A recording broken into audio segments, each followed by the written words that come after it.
minutes. If you have not followed his Triple H horse racing podcast, you're missing out. It's one of the best podcasts in the country.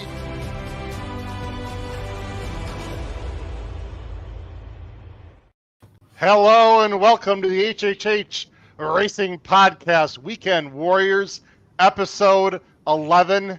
Can you feel the energy? Can you feel the vibe? It is Pacific Classic Day at Old Del Mar. We are here to cover the late pick 5, every single race, including the last race, like a glove with big-time analysis.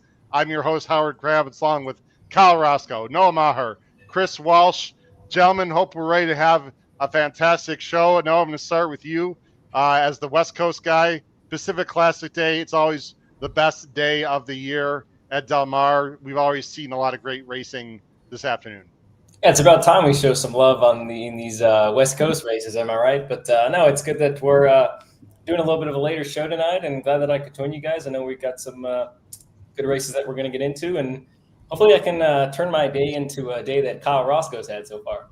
Yeah, Kentucky Downs coming through for you, Kyle, and Chris, thanks for joining the show. I know you're ready to crush it here today. Guys, big news. Well, first of all, let me set up the show here. We're going to have every race for Del Mar. We're going to cover like a glove. We can only have audio, of course, because of FanDuel copyright, but we'll have the audio. We will have the sound, of course, for every single race, including we'll show past performances, analysis. So that, gentlemen, we need to do this on this show. No music right now, but we need to crush it today, just like Kyle did at Kentucky Downs. Yours truly just had a nice score in the last race in New York on a $40. The old reverse tri-key came through for me.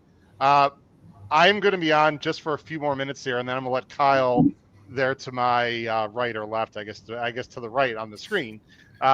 He's going to host for about an hour and a half or so, an hour and 20 minutes, and I will come back on, ladies and gentlemen, the last three races, starting with the green flash, as this late pick 5 ends with 3 stake races, 2 graded, of course, the big one, the Pacific Classic. Real quick, guys, before I step out, Kyle, I'll address this to you first, and Chris, please expound on what Kyle has to say, and then Noah, of course, you can speak as well. Big news, unfortunately, this morning. It's a real bummer. Nisos out. It changes the entire Pacific Classic, at least in my opinion. It was a 3-horse race in general. Now it's a 2-horse race. But I'll tell you what, it opens the door ever so slightly for maybe a major upset. It does look like, Kyle, it's either going to be fierceness or journalism, the big one today. Yeah, going into it, we always thought it was, like you said, it was going to be a 3-horse race. Obviously, you take one out, still doesn't really change the fact that it's most likely just a 2-horse race. But yeah, I mean, now this changes the whole pace complexion, right? You're talking about Niso's going to be close to the front, and now leaves basically just fierceness on the way, based on time form standards. However, there are a couple other horses that like to be at least near the front. So it'll be very interesting to see how they shake out up front early. But yes, big stretch, obviously not exactly speaking, out the box there, but definitely a big change. Chris, we got plenty of time to talk about the Pacific Classic, which is the 4th leg of the sequence. Who did you fancy before the scratch, and now does that scratch change your opinion of the race completely? Well, first of all, that horse has had problems for a while, right? He's not exactly reliable. They shot him yesterday with new shoes, knowing that, he has speed problems. It's like, well, why wouldn't you do that 3 or 4 days ago? I've got a horse next door at the farm that's got bad feet, and we would never do that just on a day where the wife's just going to ride him around the track, right? So kind of weird that how all that played out, but I think journalism's got a big shot here. I realize that fierceness is probably going to go to the front, and he's going to have to run him down. I'm just hoping we don't get one of those Rispoli type rides where he tries to do too much, right? Like if he can just get a good solid trip and make one run, I think he's got a pretty good shot to run him down there. So yeah. And by the way, Chris said shod with a D. Don't worry, everyone. He was not shot. He was shod with a D. Noah, as the equine studies major on this screen, I don't know how familiar you are with the situation today with Nisos, but he got new shoes basically, and his feet got sore. Based on your years now of studies, can you expound on that a little bit and why that might be a problem for a horse that's got foot issues when he gets new shoes put on.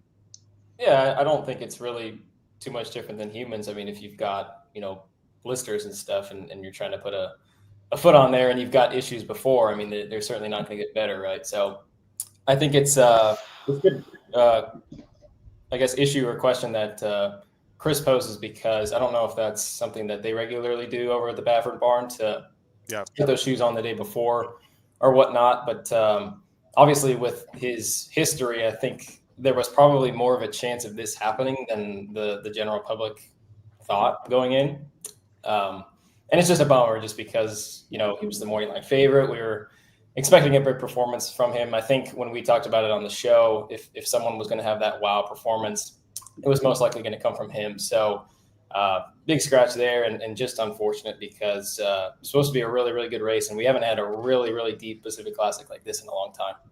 Yeah, it's still a real good race. I know you were a big fan of Nisos in this race, so you're going to have to detour completely. But anyway, we'll talk more about Pacific Classic later. Guys, I'm going to step out. No, Kyle, I'm going to let you take over here. There's 14 minutes to the start of the Pick 5. I'll let Kyle, maybe you guys have small Pick 5 tickets you want to give out. And we got to talk about the first race of this sequence, race 7, because it's a real nice allowance race on turf. I will bow out. Kyle, it's all yours, my friend. Ladies and gentlemen, I'll be back in a little over an hour. Good luck to everyone in the first 2 legs of the Pick 5 on Pacific Classic Day.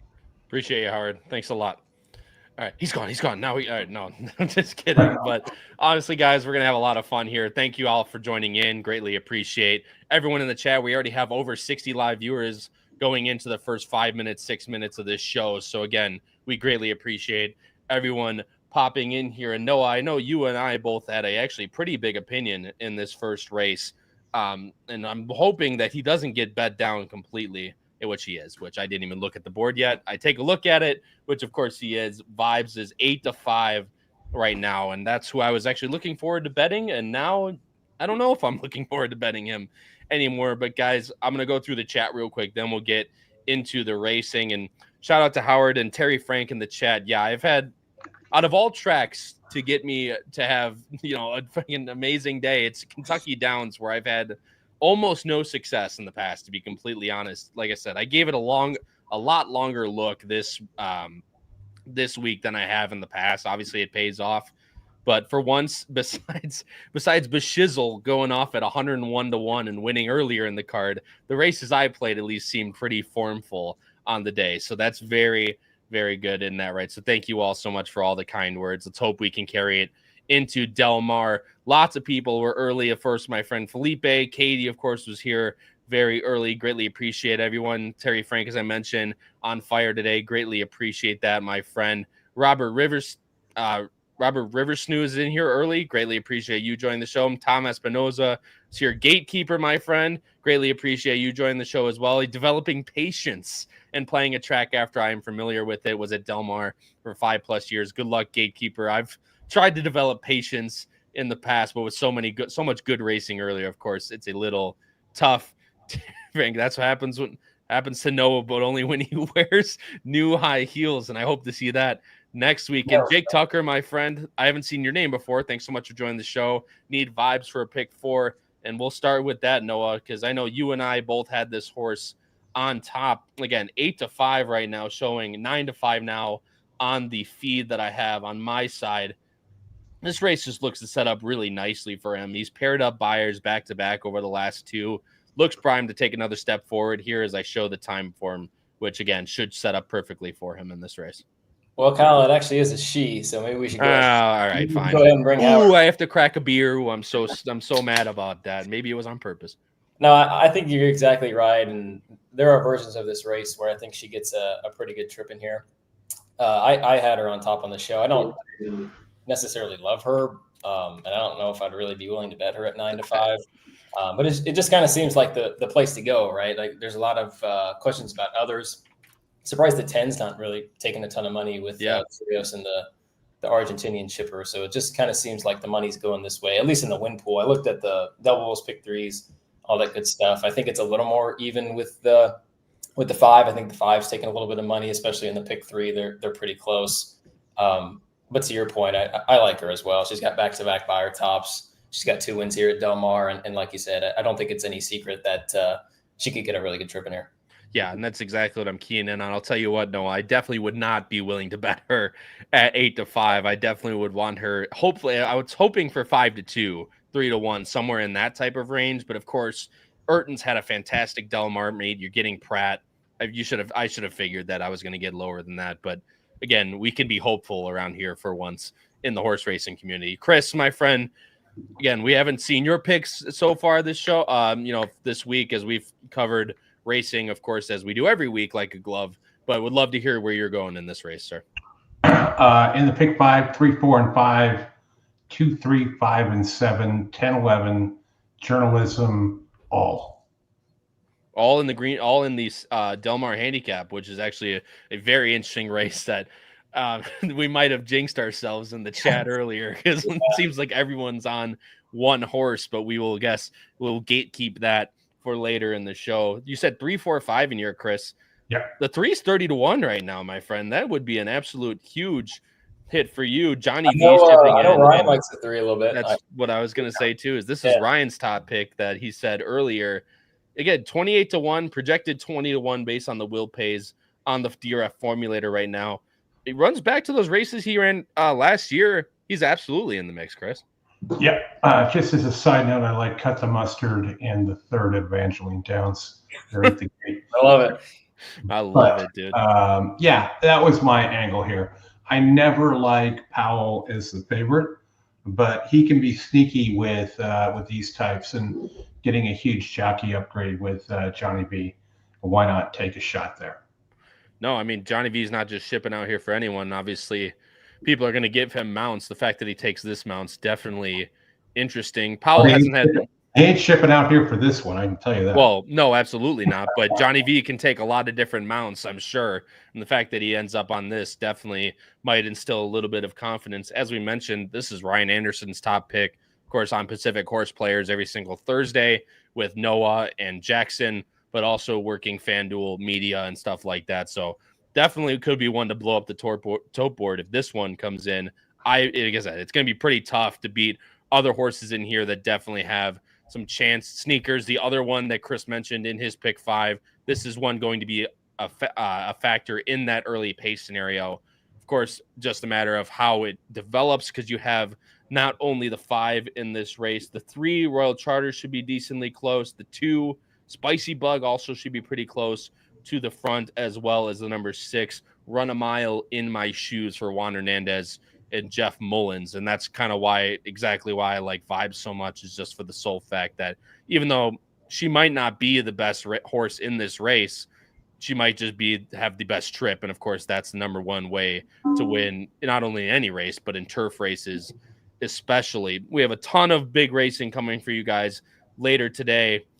Noah, I want to talk to you real quick about this horse, because again, 4-1 morning line, not too many people. Marcelo Polanco is a smaller barn out there, 2 for 47 so far at this meet. But the fact that I thought this horse would take a lot of money is just for the sole fact that Hector Berrios hops aboard in this race. And Hector, again, another one of these jockeys, especially on the West Coast, one of the best turf jockeys they have out there. And the fact that he's winning at 22%, you would have imagined he had a ton of different choices in this race. The fact that he hops onto here, again, would make me think this horse is ready to go, but the money is just nowhere to be found on this one. No, and this is kind of the type of race at Del Mar where you kind of see stuff like that happen, where you got question marks about favorites, other horses that you're not super sure about, kind of beating up on each other, whatnot. And you see a very talented turf jockey like Hector Berrios, especially over on the West Coast, and the money kind of gravitates there. Now, I haven't necessarily seen the horizontals and seen if that has indicated anything else, but boy, is he cold right now, or she, sorry. She is quite cold, especially off of the morning line. And we talked about it on the show. I mean, she might just take money based off of that. I mean, a lot of not jockey gymnastics, but people just, betting jockeys, or you got your $2 win bettors that are there or whatnot. But there's nothing that I see that really indicates that she's super live. And I might be eating my words at the end of this, but the win pool certainly doesn't indicate that. And Berrios is off the 4 because Pratt's in town. So Right. Peter Urton went from Barrios to Pratt, and then Barrios goes to a very cold barn here. I don't see it at all. I agree. I mean, it'd definitely be tough. This is also off a 9-month layoff or 8-month layoff for this horse. So definitely would be tough. But again, if he's ready to go, she's ready to go. You can see the will pays on the screen right now, guys. In the $2 double, you're getting 45 back for the 4. And of course, this is money that's already locked in, which is why if you look at the will pays on your ADW, it can always give you a good indication on what the horse is going to be come post time. You're getting 45 for 2 on the 4. Your next closest one is actually the 1, paying 75.20 for 2, followed closely by the 5, 77.40. And that's actually a horse that Terry Frank just brought up. Thought on the 1. We'll bring that horse up in a second here. But your third choice, I mean, above that, it goes to the 10, but you're going all the way up to 115.80 for $2. So a pretty big jump in the will pays. Again, shows that this horse is just taking no money at all. Last horse, guys, that I want to talk about here. We have how many? We have 3 minutes, right? Going into the gate, something around there. 4 minutes. So we'll talk about Hannah Buckle. This is a horse that was 12-1 morning line, and I figured wouldn't be, but this horse is 6-1 right now, projected to be 5-1 based on DRF formulators. And off that last race, Noah, I mean, this is going to be second off the layoff for a newly turned, not a newly turned, but obviously, second off the layoff in her 4-year-old season. 2 for 3 at Del Mar. Talking about horse for course. I mean, everything looks to set up really nice for her, which is probably why she's taking a whole lot of money, including the pay scenario for that matter. Yeah, and I think the interesting thing with her is today is actually the first time in a while that they've taken the rails down to 0 feet. And presumably when that happens, the inside is much better. It's really no secret. You can kind of even see it on the turf course when you watch the races. But I think when you've got some tactical speed from the inside, I think it's very, very, very deadly, especially in these 2-turn races on the turf at Del Mar. I know I'm assuming the money's probably going her way just because, she's second off the layoff. She had a decent win last time. She got a very, very good trip in that race. And I'm not super sure that quality of field is really anything close to the quality of the field that she's going to face today. I mean, the 2 is a stakes runner. I know she's stretching out, and I don't necessarily like her, but the 2's got stakes form.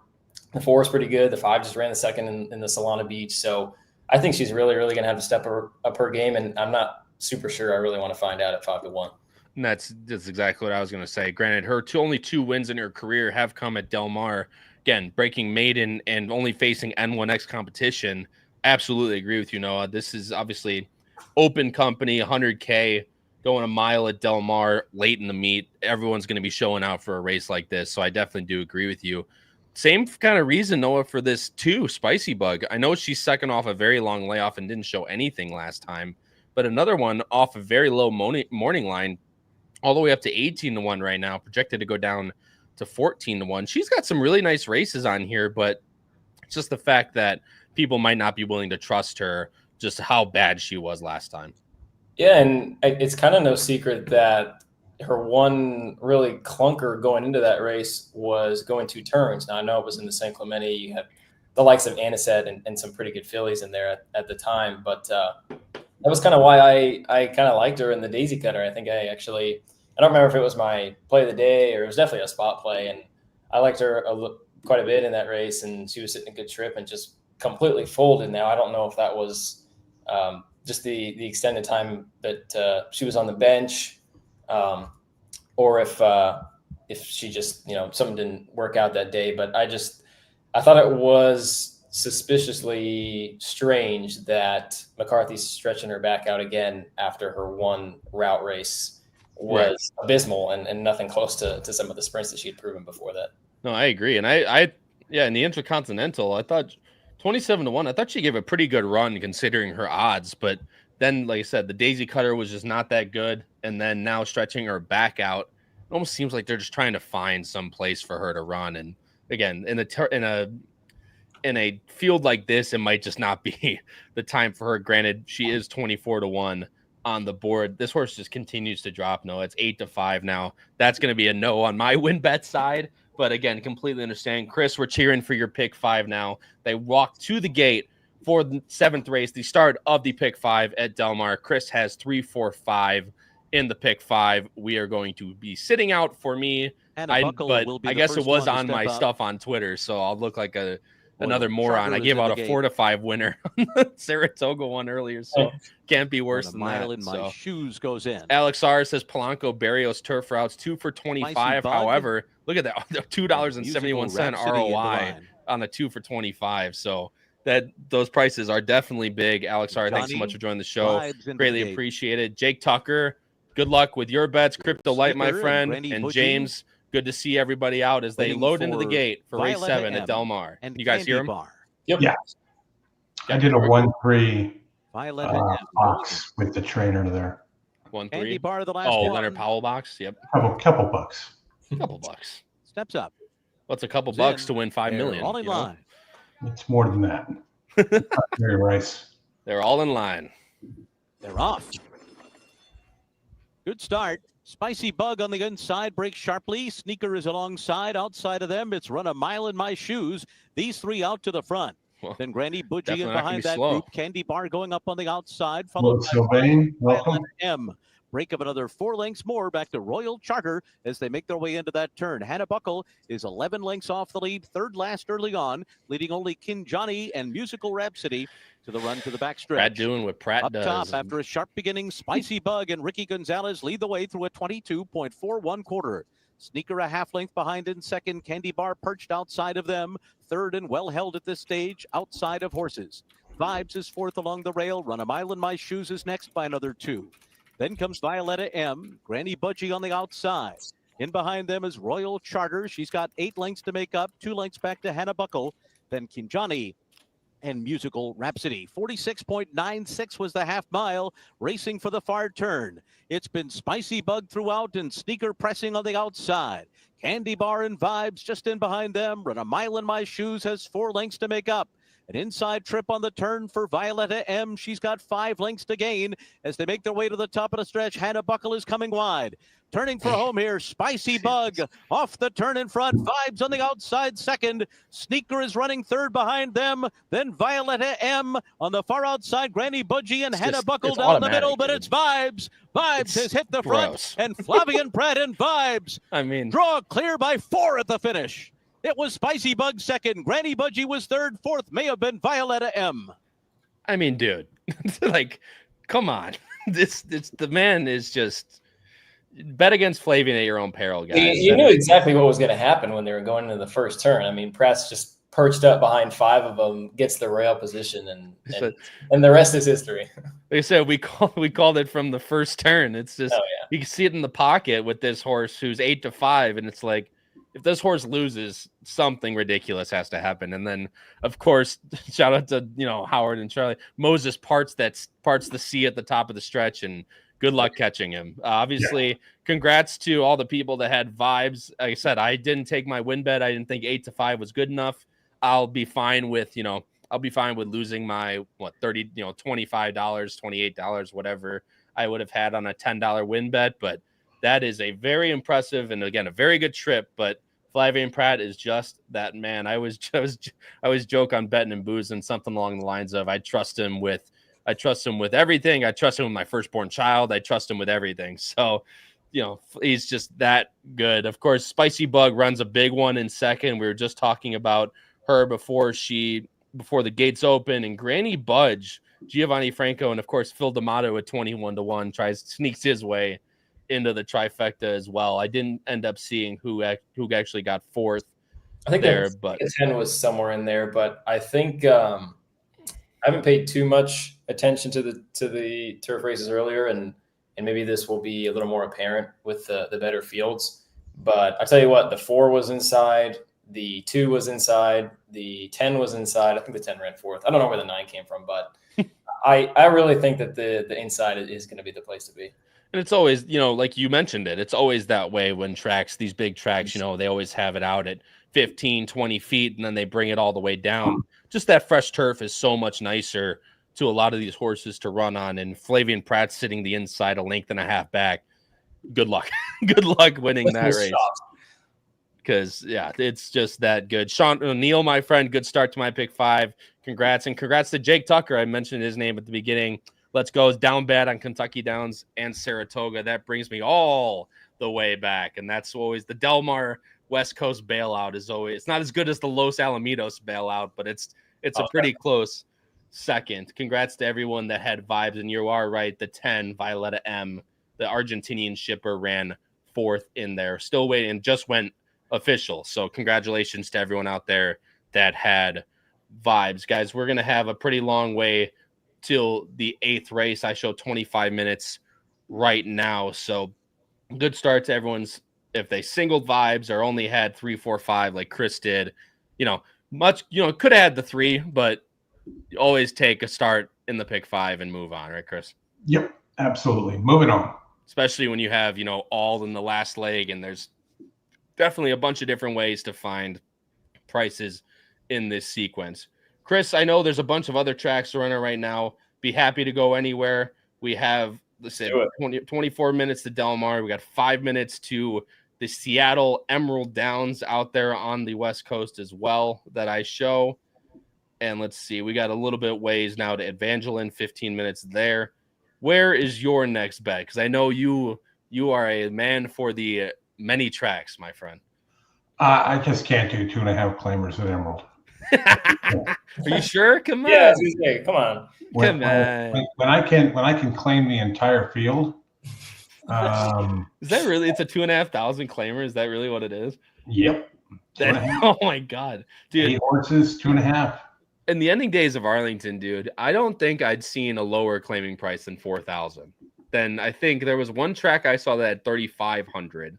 I've never seen anything lower than that. That's a new one for me. So, you know what, Chris? I think that's good. I think we can stay away from the $2,500 claimers, but still, obviously, a bunch of different Century Mile going on here in a minute. Let's do it. 6K claimers. Alberta bred claimers. Yeah, going a mile and 70 yards. The 3 is the favorite. The 2, who's 1 for 14, broke the maiden out last time at 10K, coming back at 6K. Oh man, this is just rough. That's it, Terry. That's where I remember those at Fairmount Park when they used to come up to Arlington. I remember the 3,500ers. That's where it is. I mean, Prairie Maryland, we got 15K now. Winners of 2. That's at least something to talk about. I mean, can you find a price horse there? As I look at a price horse, Janet Jean, the 7, 1 for 20. Hasn't won at 9-2. Yeah, and a Millennium. Man, these are rough. Remington canceled. Yes, I did see that. I was looking forward to seeing that. Isn't Remington the place that's got the Bud Light they got the Bud Light sponsor over the gate, don't they? Yeah. Yep, dude. You can find some decent stuff at Remington from time to time, but they end up canceling a lot, either due to weather, power. They've got jockey problems. Jockey union issues that they got going on right now. I get paid like $44 a ride after paying everybody else off. Like I said, we joke a lot on our show about the no rider stuff. But then they came out with the new the entries, I think, for next Thursday. It was all no rider. So everyone's got the weight break. I don't know. It's no fun if everyone else has the weight break. But he's gonna have a hell of a day on Thursday. It's got no rider. It's like Jerry Reinsdorf's favorite player, cash considerations. That's the best player in baseball history is cash considerations. All right. Well, if you want an entertainment play, and we can do this in 3 minutes, it would be the 5 at Emerald. Oh, dude. See, I knew you couldn't stay away from those 2,500 claimers. 18-1. Never won at 5.5, but does look like it could have a pace advantage here if it can get out and go.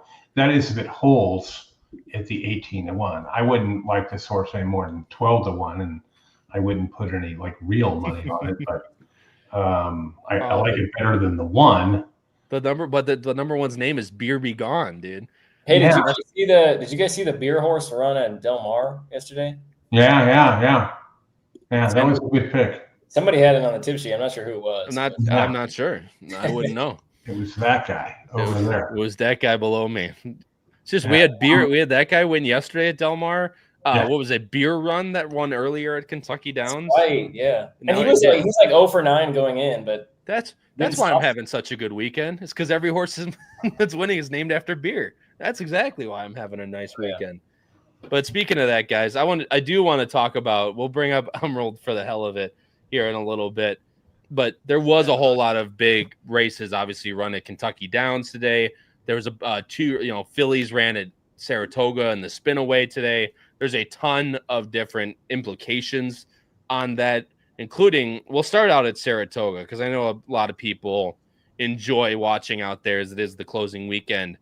Guys, Tommy Joe running in the Spinaway, that horse, she is very, very strong. And the fact that she was able to rate so easily, obviously we don't know how, those horses are going to be going forward and all stuff like that. But you got to imagine she's going to be a very serious contender. And if not one of the favorites for the juvenile fillies come November. No, Noah? You have to think so, unless Baffert unveils some kind of monster next. Yeah. But I mean, 22-1, 44-2, 109-2, and then finishing the 7? It was 7, right? Or what was it? Yeah, it was 7 furlongs. 7 furlongs in a minute 23. Yeah. So, and she was, incrementally pace wise, she was about just as fast as anyone in the entirety of the race. I don't think she was passed in a single, eclipse of the race. So, yeah, I mean, she's definitely very serious and one of those that you have to keep in mind. What's God, man? We literally just ran this last year and I cannot remember. The juvenile fillies sprints run at 6, right? The juvenile fillies is run at, what does the juvenile fillies run at? Miles? What? Breeders' Cup, yeah. I believe it's 8.5, isn't it? 8.5. Dude, my memory is so bad. Sprint. Juvenile fillies sprint can't be at 8.5. No, just the juvenile fillies. I believe it's 8.5. Yes. Yeah. Let's see. I can tell you. I think you got to give her credit. I know. It's hard for me to not say that things didn't set up for her because once the 6 was whoever was on the 6 was very adamant on getting the lead, and then once Mythical ended up getting to her inside, and then those two kind of were hooking up, it seemed like it was pretty inevitable that things would kind of set up for her. But she did make kind of like this impressive middle move that you don't see a lot from 2-year-olds, and I thought it could have very well been the case where she kind of packed it in after that because the 5, the Colebrook horse, Percy's Bar, made a similar move around the far turn and just had a little too much to do. But I thought Tommy Joe should have been given some credit just because she could have packed it in and the 5 could have got to her late, but it seemed like she sustained that margin pretty good. Yeah, no, visually, like I said, we talk about visual handicapping a lot. I mean, she's it's just a matter of can she stretch out, but judging from that performance, there should be no reason why she couldn't. Chris, who did you just talk about at Emerald for the fun bet? The Cinco. No, the fun bet's off. It's down to 7-2, the 5. Yeah, it's 3-1 now. So it's like 18-1. I'm excited about 7-2. No bueno. But how do we feel about horses that are coming out of Kentucky Downs and training up to the Breeders' Cup? Well, I'll tell you what. I mean, the thing is I don't like maidens coming out of it, but it's been a one profitable. of the worst angles ever.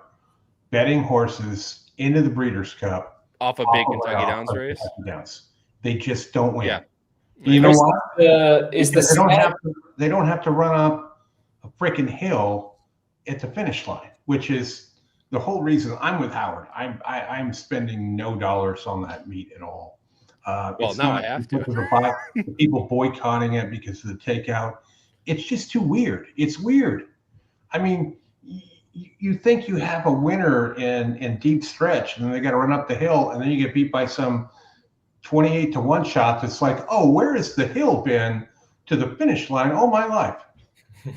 Right? And it's only there. So I don't monkey with that track. I'll tell you what, though, Noah, the Turfway takeover in the spring. What's the fall meet angle at Keeneland, dude? It's the Kentucky Downs to the Keeneland angle, dude. Right? It works. Well, that is the Belterra angle. There'll be there'll be 2 or 3 Belterra horses that'll win and pay $36. We always joke that the horses. No, it's not a joke anymore. It's a real thing. Oh, it's an angle. It's a legit angle. Noah and I always going in the spring meet. It's all about the turf, the TT. It's all about the Turfway takeover going into that. And yeah, it's a real angle. And Kentucky Downs horses, for some reason, run very well at Keeneland. Obviously, it's all Kentucky bluegrass and stuff like that. But especially out at Del Mar, Chris, out in California, it's such a not only with the hills and stuff, but the different types of grass and all that stuff. It's a completely different playing field. Well, from Kentucky to California. You've got the tides at Del Mar. I spent 20 years down there going to those races, and that's just one thing that you've got to look at. And that's a legitimate thing today. I believe the tide is in to where it makes it a little bit more difficult for the closers. Yeah. Well, like I said, Noah's our resident West Coast guy, so stay tuned to the HHH Racing podcast going into the Breeders' Cup because it's going to be huge. Chris, your 5's out in front, man. Yeah, I see it. I got to 5 hope he stays. Stretch they come. Hender's Dream on the lead. Here comes Beer Oh no, here Begone. comes the beer One guy. Final surge. Oh. Beer Begone to take the nightcap. Beer Be Gone. Yeah. 156 over at Emerald Downs. The fun bet. Hey, we did one over the fun bet. It would have worked. Yeah. Well, 5 It was $3. Is somebody in this chat playing this exactly? What is happening? Dude, we're all. Hopefully, someone's on the exact dude. Hey, I told you guys I did only like the horse at 18-1, not 5-2.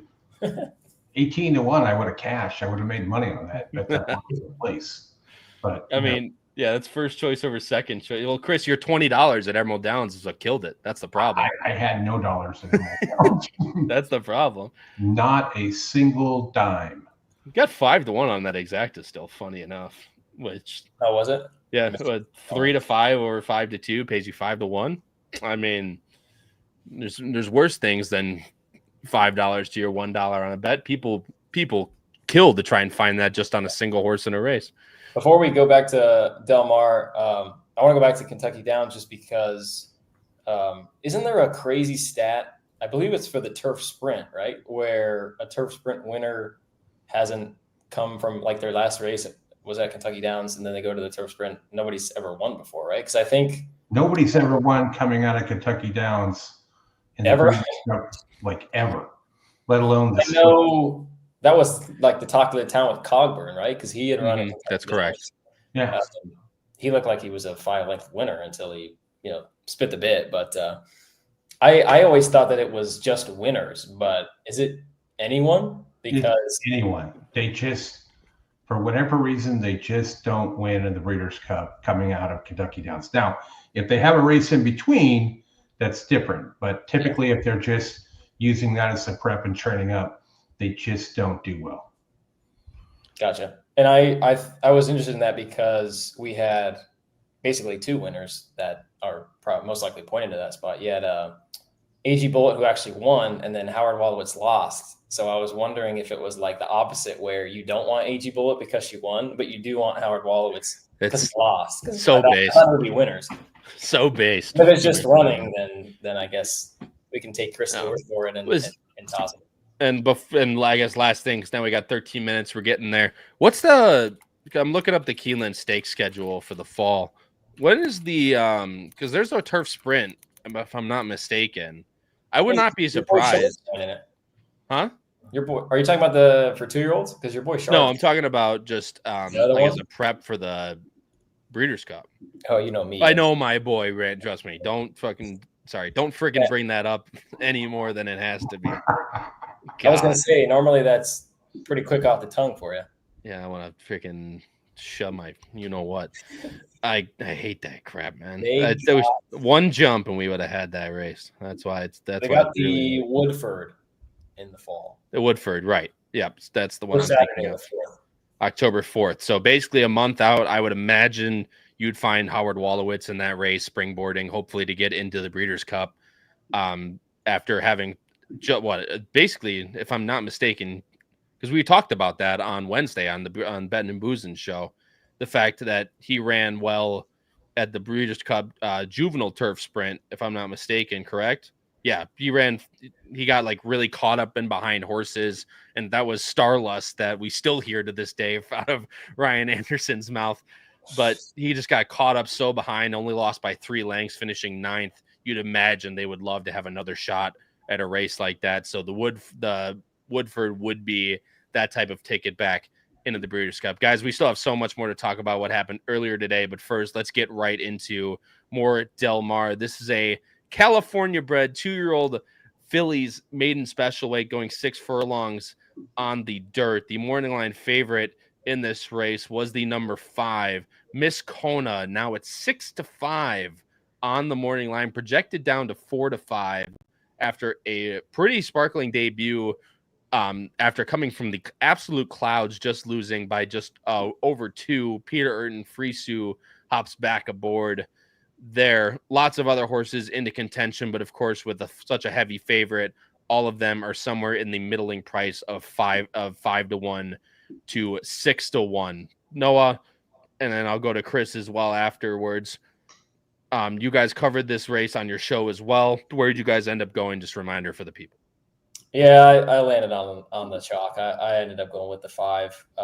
We were talking about this race extensively on the show just because the 5 was just so puzzling. I mean, you can see it in the comments, and when you watch the race, it wasn't like she stumbled at the break or did something at the start that kind of prevented her from getting a better beginning and forward positioning. She just kind of like walked out of there. She was, and we were talking about it. We were a little surprised that Burton didn't try to throw blinkers on here, but I mean, after the race with the 4, I mean, the money was kind of going there, right? So I mean, you'd have to think that this horse is alive in that regard. I mean, look where she is right now. No, I mean, she's back here. She's barely in the frame. I mean, she's barely in frame, and then the fact that, granted, they did go very quick, 21-2. Yeah. This is a 4-5 favorite on the front end, but she closes like an absolute train. Again, just losing by over 2. Yeah. So coming back, you'd imagine, a lot of people are looking to play her in here. Yeah, and it's no secret. I mean, you see somebody close like that, and you go, whoa, and want to bet them next time. Now, the worry is the horses in behind the 11, and I know one of them in here is the 3, who's the 2 today. That's the Doug O'Neill runner, who's I think maybe co-second choice or whatever. She was kind of chasing that day, and I'm not a ton sure what was in behind those others, but then again, the race was kind of over once the 11 cleared from the outside, and right. It didn't really matter how fast she went. She was long gone that day. So I'm interested to see what Chris has to say. I don't think you're single in here, Chris, right? I think you got a couple, and maybe you can give us some information about some breeding here, because I do think at least the 6 is interesting as a first time starter. So let's hear what you have to say. I'm 2, 3, 5, 7 here. I do give. I don't have. That's what I got in the pick 5. I don't have the 8, but I do give that a look for Jeff Biondi and Smiling Tiger with Aguilar aboard is a long shot runner. Evangeline's 0 minutes to post. They're going to go up in like 5 minutes. I have an entertainment wager on the 9, 16-1. At Evangeline Downs, dude, the Gulfstream Park post-track disease does infect other tracks, unfortunately. So nobody rivals Charlestown. No, the ultimate circle around the 5. They probably circle around that track twice before they do run. Obviously, so just one more time for the people, Chris. You have 2, 3, 5, 7. You said 2, 3, 5, 7 in that order. I do think the 2 has the best breeding here. I think the form progression here, with their 3rd start here and 2nd at Del Mar, finishing 3rd behind Miss Kona last out, should move her forward for Doug O'Neill and Rispoli. The 3 is that Leonard Powell angle there. Drayden Van Dyke, not my favorite rider, but I do like Leonard 2nd out in his last start. Like I said, not as the favorite. Catching him at prices isn't that hard. And then the 5, Miss Kona, I think the obvious one here at 6-5 for Peter and his Urton. It breaks you, not on the turf, so downgrade that a bit. And then the other one would be the 7, Second out, Luis Mendez can pop with these at prices. He is a 2-year-old specialist. Yeah. No, And you're not getting, like Franco's riding, you're not getting a name jock, so you're not going to get crushed there. The 5 down to 4 to 5, don't like that a whole lot. But Chris, I think you're onto something with this 3. I would definitely consider playing her underneath, and it really wouldn't surprise me if she struck the upset. I know I had her in 3rd on the show, I believe. She was just kind of even in the debut, and I would expect a move forward this time with the blinkers. I mean, you could see her last work. She went 46-4 for 4 furlongs. And I thought the work visually was as good as it is on paper. So I really wouldn't be shocked if you saw some improvement. I'm now that I think about that, I might put in a little 5-3 just to try to spice things up a little bit, because I don't want to take even money on this 5. I think I like that a lot. The old reverse try key is what this podcast has kind of been known for the last couple years now at this point. A lot of good workout stuff that was just put in the chat by Howard, talking about the 2. B- was okay. Actually, 1 was C+, not great. 2 had a B- work, okay. Number 4, who is Dancing Daisy, had a really good B+ workout before the last race. So you're talking about this one right here on August 1st. Should be really quick early in here, you'd imagine. And the number 6 that Noah likes a lot on the first-time starter side. Solid B workout last team. Should show lots of speed. And with stamina and the number 7, this 34-1 had a nice B+ work since the last race, and Howard likes that horse at a long shot. And the number 8, Shady Stripes, the one you were talking about, Chris, solid B work since last start, tons of speed on paper in this race. Feels either like the 5 or absolute chaos, which I think is definitely a very good way of putting it. Noah, you had 5, 6, 3 in here. Noah, you were talking about the 3. I guess the only other horse we need to talk about in here is this 6 horse that you mentioned you like a little bit first time out. Frosted, Edwin Maldonado, and Luis Mendez, again, who's a very good trainer for 2-year-olds out here on the West Coast. Yeah, he is, and Chris is pretty much spot on about that. I think the one if you're a West Coast player, you kind of know this is a rule of thumb. Maldonado's kind of Mendez's first call in a sense, especially with these 2-year-olds, just because he's so good at getting these horses out of the gate. Now, I know Maldonado hasn't had the best of meets, and he'd probably tell you that himself. I think it took him maybe 35 or 36 race, maybe even 40 to get his first win in the meet. But I would definitely say that that's kind of his first call for the conditioner in Mendez. So I think that right off the bat, you got to pay attention to. I didn't have access to the workout reports as Howard does. I think you get those the morning of. So I got those this morning. So I just watched the works. I thought what I saw was pretty decent. I do agree with the statement at the end that Howard put. I mean, it seems like there's going to be a shitload of speed in here. I mean, I think the 1's got to go from the inside. The 2 was chasing a quick pace last time. 4's got some speed. I have to assume the 6 has got some speed from what I've seen in the mornings. The 7's got some speed, and she just rattled off a 34-1 out of the gate. So he's got to have some speed. The 8 was super quick first time out. So it really does seem like it's either the 5 or somebody kind of just pops the field and takes them the whole way. I'm hoping if it is someone, it's probably the 6, because I think 7-1 is a fair price on her. Yeah, I mean, look, you're getting paid to, like I said, you're taking first time out with a horse that's even money in here too. Obviously, again, if it's not the 5, you'd imagine it'd be complete chaos. Any one of these horses could win this race behind that 5 after that debut. So if the 5, breaks slow again or does anything ridiculous, there's a ton of different ways. And 7-1 on a first-time starter could be exactly what the doctor ordered if that does happen. Chris Couple said intruder in the Chris Walsh house. Obviously, the dog barking is what he's referring to. I love it. I can honestly say I've never made a wager at Evangeline Downs, which makes sense. But if you bet the 9 to finish last, you were a winner there.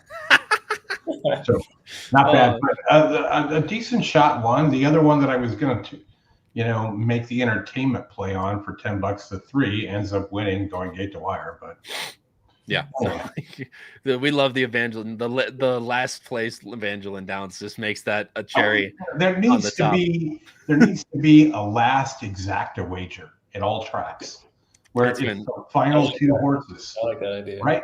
I mean, because that could be the favorite in a long shot. It could be 2 long shots. It could be crazy stuff, right? And make it like, don't do it for like $1. Make it like $10. $10, like, $10 minimum wager, last place exacta. Dude, we are cooking on here. Someone's got to lit. There's 86 people in here. Someone make that happen.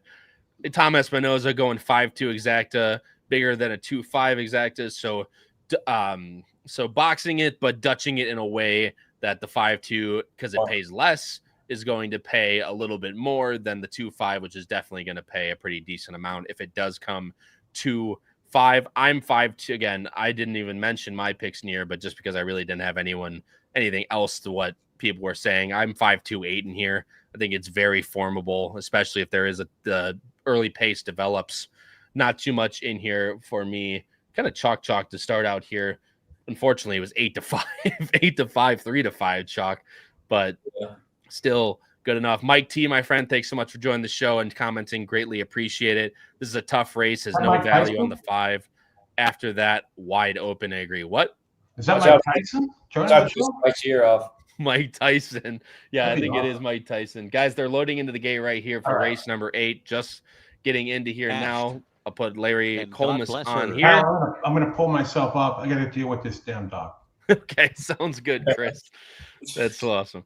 Well, hopefully there's no intruder in the house. Westfall, the next James put up his Delmar pick 3 starting a race 8, 3-5 with 7, 9, 10 with 1-6. Good luck, James, to you, my friend. Hopefully you can get some in here. 3 would be a great way to start for you, and good luck to everyone else that's playing race number 8. And Felipe Hernandez is 4, 5, and 8 in the first leg of his pick 4. Dancing Daisy about to take. Look at that, our good friend Brad Anderson. Yep, and I did see Brad Anderson in there as well. Evening, gents.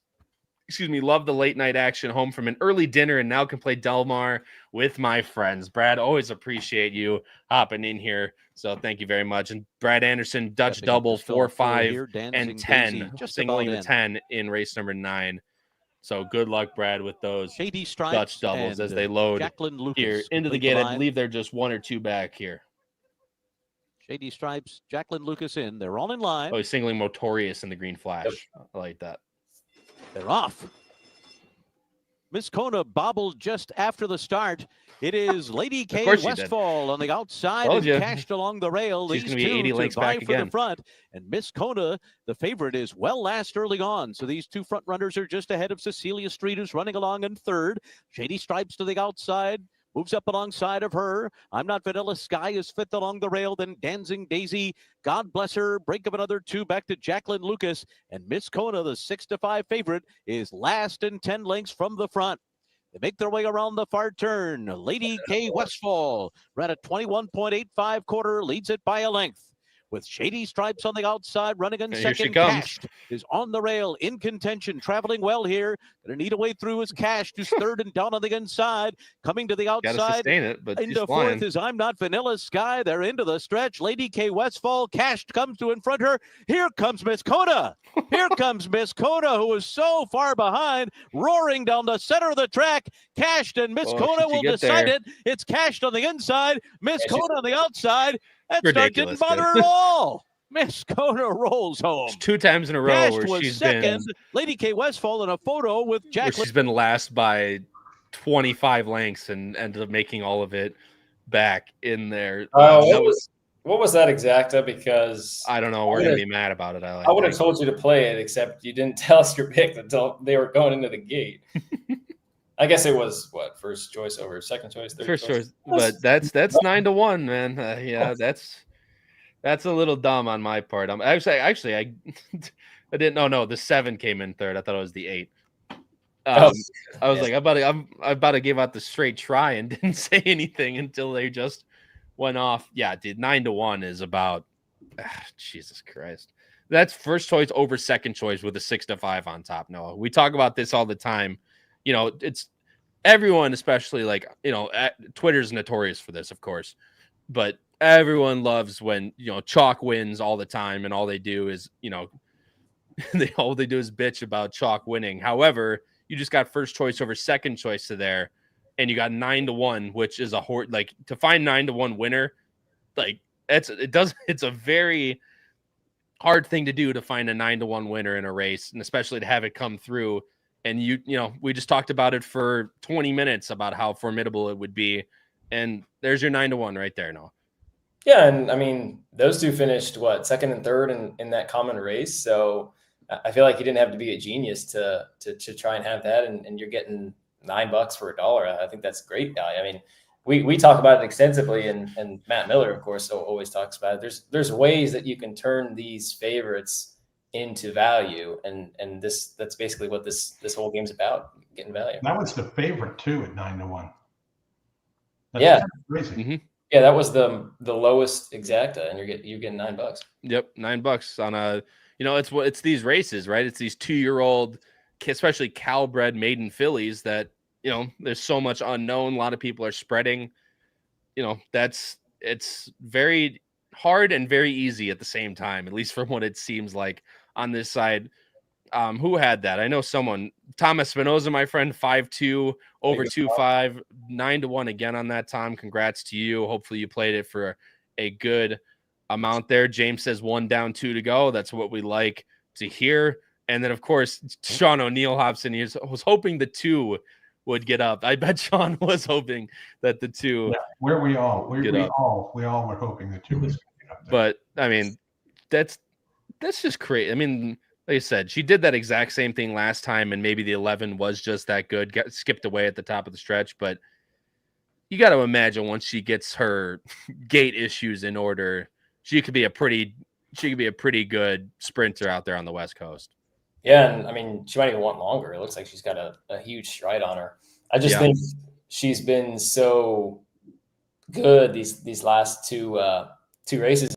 They've set things up for her. But I think you still got to give her credit. I mean, she's definitely got things to figure out, and she definitely doesn't do herself any favors in the first furlong or so. But if she gets things together and she gets her mind right, which tends to happens with these fillies, is they're a little immature early.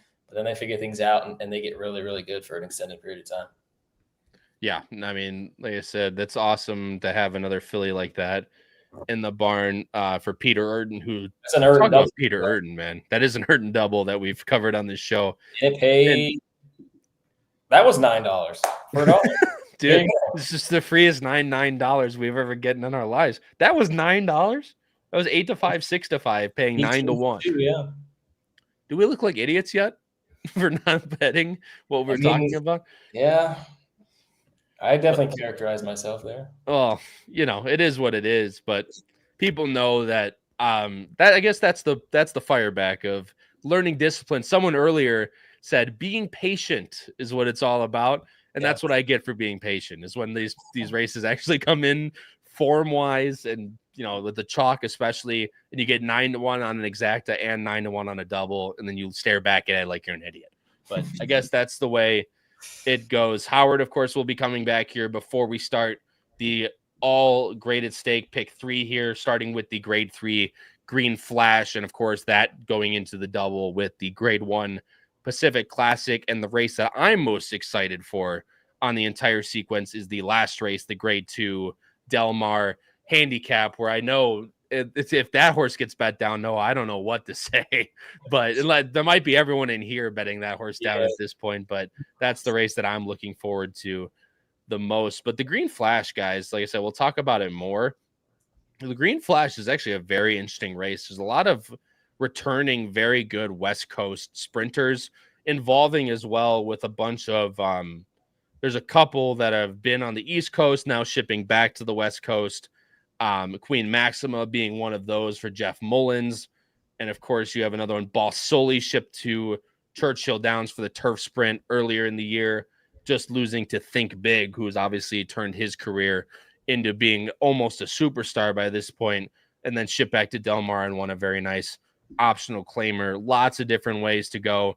And everyone knows how much I love my flat 5 turf sprints. So we'll definitely, and especially Especially this race after what happened last year. Yeah, I was gonna say, especially with the horse staring me in the face that I wanted so big last year, and just shoved me straight into a locker once Motorius finished the last quarter in about 19 seconds flat at what it seemed to be. So there's a ton of Brandon Anderson, all grade pick 3, deserves a pyramid pick 3. No, that's what I like to hear. Sean O'Neill, I went spready in the 9th race. Marco Liu in 9th feels really wide open. Look, guys, as much as my newfound religion says to lose as little money in turf sprints as possible, I could completely agree with you. And of course, Marco Liu saying, why did Nisos get scratched? I know a lot of people have already said it in the chat. We mentioned it at the beginning of the show. But of course, they put new shoes on Nisos yesterday, and he's had a long history of hoof issues, and he was just sore this morning. Was it a trainer scratch, Noah, or was it a vet scratch? I don't remember which one it was. I think it was a vet scratch. Was it a vet scratch? He got shod yesterday, not shot, shod. Shod. And, it was a back, I think, right or back left issue that was the problem, but. Howard's going to be back with us here in a couple minutes. Got the Raiders hat on, guys. NFL season starting coming up this week. Huge. I do have a full season NFL contest. If you're interested, look me up. There's my Twitter handle. It's right on there. You can click there. If you're in a state where it's legal, you can do all that through there, and it'll be some fun. I know Brad Anderson is in that as well. I'm very interested, Chris. And now after today, especially we took some money, we took some of Kentucky Downs' money, might be going right into that. It's $50 for the season. 5% of the total there will go to horse aftercare, and the more we have, the more we'll pay down. So I don't handle the cash. The site does everything. As long as you're in one of the states that's legal, it will be real simple to sign up and do it for. So, and Brad Anderson, the NFL and Ponies, a nice season of cheap fun for $50. Thanks for setting this up, Chris. $2.78 a week. Sylvain, not sure about Canada, but you can go to my Twitter handle, look me up. It's like the last tweet that I did on there. There's a link there. You guys can go find it there. If not, send me a DM on Twitter. I'll send it to you. And we'll go from there. Yeah, and Oldie, my friend, thanks so much for joining the show. Greatly appreciated as always. Sean O'Neill, go Birds. Yeah, we're gonna take that off the screen. We don't like that around here. Although I guess it's not really same division, but we don't like teams that win a lot around here. We prefer teams that go 4-12 or 4-13 every year.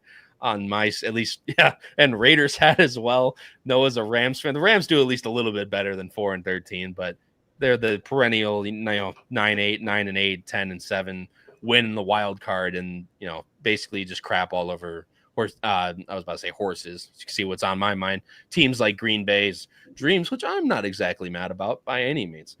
Again, ton of people in here. Greatly appreciate everybody watching. If you guys are enjoying this show, we do this every single weekend, as well as we have shows previewing these weekend races throughout the entirety, both on Wednesday and Thursday. If you guys are enjoying the show, please go down below the video player here on YouTube, hit the like button and hit the subscribe button. We would greatly appreciate the like button, because not only is it completely free and it shows us that you guys are enjoying the show, but it pushes these podcasts out onto YouTube to more people's For You pages for the suggestions to hopefully bring more horse players to the HHH Racing podcast, and the subscribe button so you never miss another podcast coming from us on the HHH Racing podcast. So, of course, for that, we thank you guys, and we look to keep you guys on for the entirety of the year, not only for Breeders' Cup, Kentucky Derby, but also beyond that. Howard, my friend, welcome back. Looks like I missed a lot of monster prices at Del Mar there, huh? Yeah. Free 9-1 exacta, 9-1 double. It's like free money, Howard. I mean, you can only do what the track gives you, right? No, I mean, we talked about this on Thursday. The 5. By the way, the 7, my long shot that I put in the chat, I thought would be closing, but actually ran perfectly fine, got third. Guys, we got 3 stake races to talk about. These are the big ones.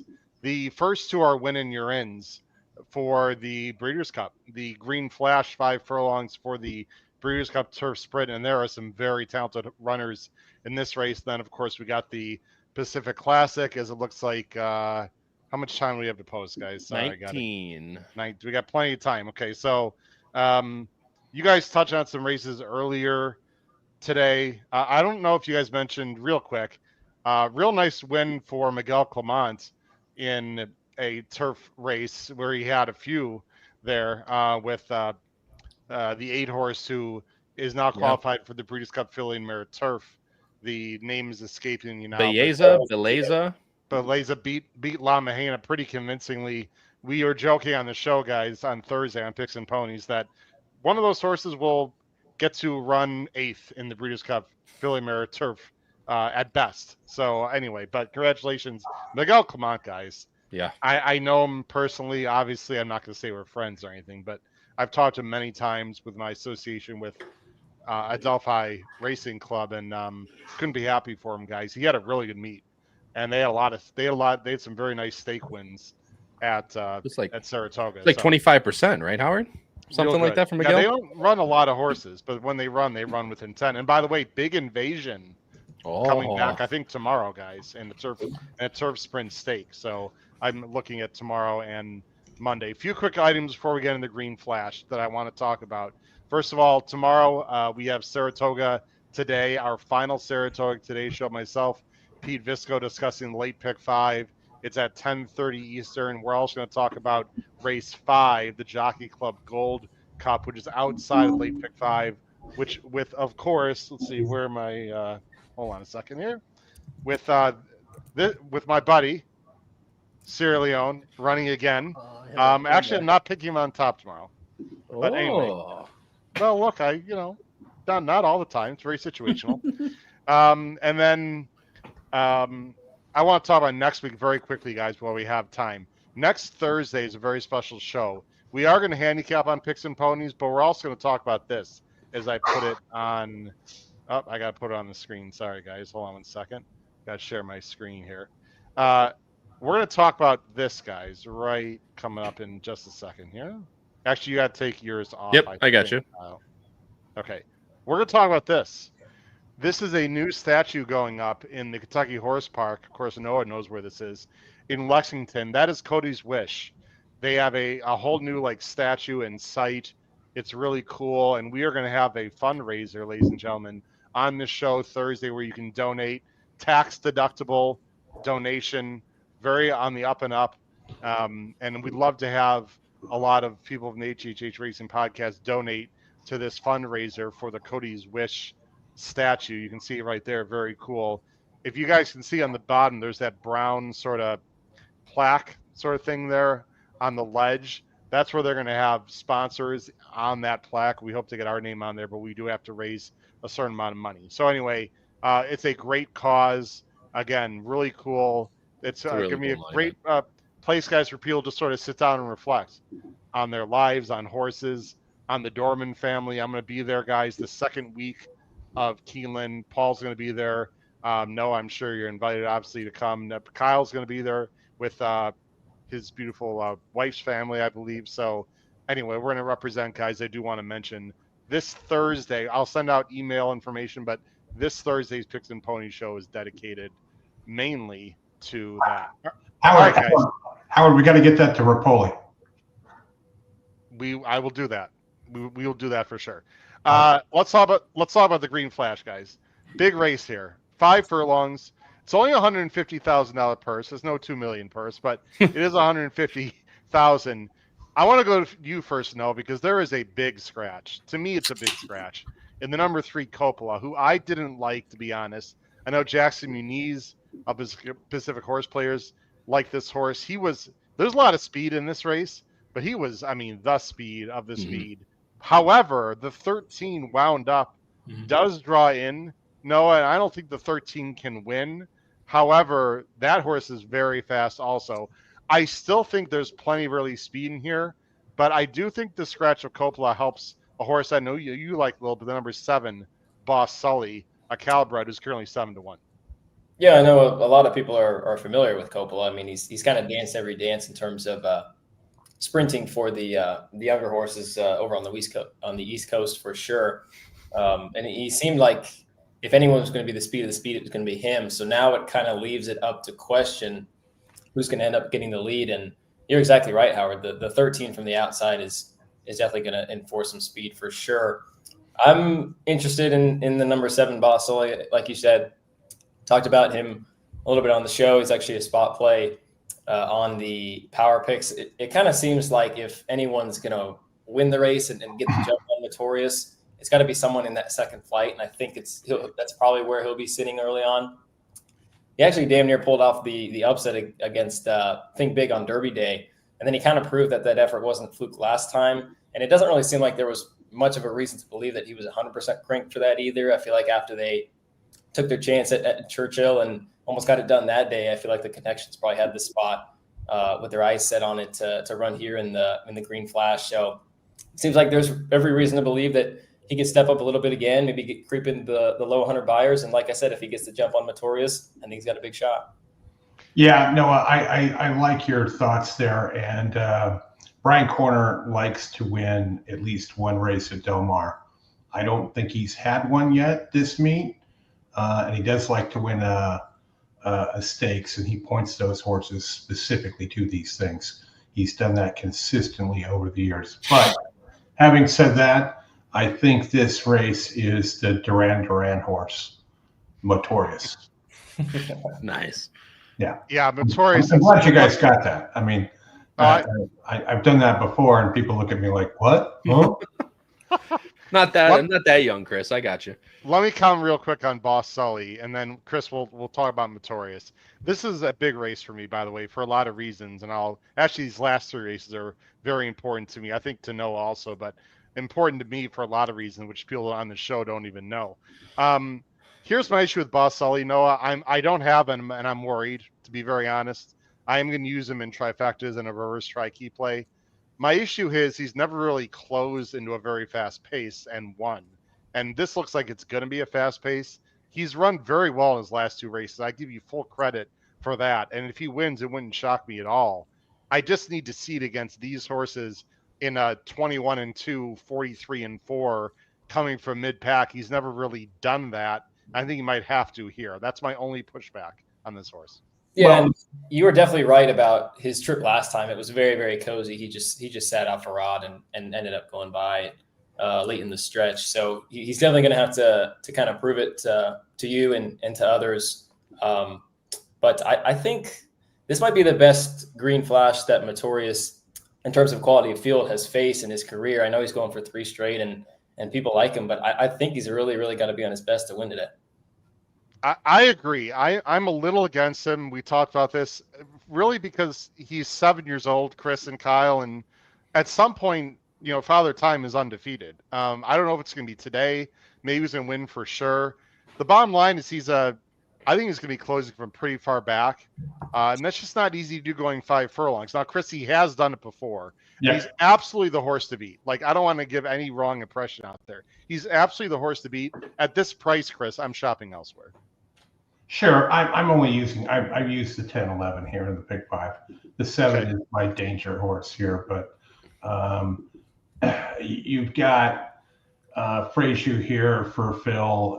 Those guys do real well. They're 26% over the last couple of weeks. Mm-hmm. Be running late, and we'll see what happens here. But these 5 furlong races, 3 or 4 or 5 years ago, they were all won by the 1, 2, 3, 4, 5 post, and that isn't the way the track's playing these days. So outside is doing a little bit better. The 11 Queen Maxima for Jeff the Bodybuilder Mullins with JJ up. I don't know if you follow Jeff on Facebook, but yeah, apparently he's using performance-enhancing drugs on himself. Okay. But he's a solid trainer, and these guys all point to Del Mar, the ownership and everything else. Everybody wants to win down there. He's having kind of a quiet meet this year, but when you get JJ on a horse and he ran 1, 2, 3, 4, 5, 6 in a row, including a win at Churchill in a grade 3. Yeah. And I would rate that a bit higher than this grade 3 here. And we're second off, and he's a solid 15% there. So. And this is a filly going against the boys too, Chris. This is a 4-year-old filly taking her first step into not only high stakes company, but also high male stakes company as well. So that'll be very interesting to see how she runs. And obviously 5-2 too. Tossed the last one at a mile, cutting back to 5. Yeah. You've got to like that. If you're not on the 10 and 11, you're certainly price shopping here. There are people that'll probably, some of the big Twitter players and whatnot that they might even just go all here, because if you can avoid either one of those, you're definitely getting prices going in the last 3 with the $3 late pick 3 into 2 likely horses in the next, and then potential chaos in the last. Yeah, this is the start of the $3 late pick 3. I like the 11 a lot here, guys. I don't like the post, but I bet the 11 on Derby. I think that was actually Oaks Day in the Unbridled Sydney. What I like about her a lot, guys, is she doesn't need the lead, but she's tactical, where I think Hernandez can work out a trip where she's not 4 or 5 wide. He's going to break aggressively with her and then look to his left and evaluate. And I'll trust JJ in this situation. She's also been working really well.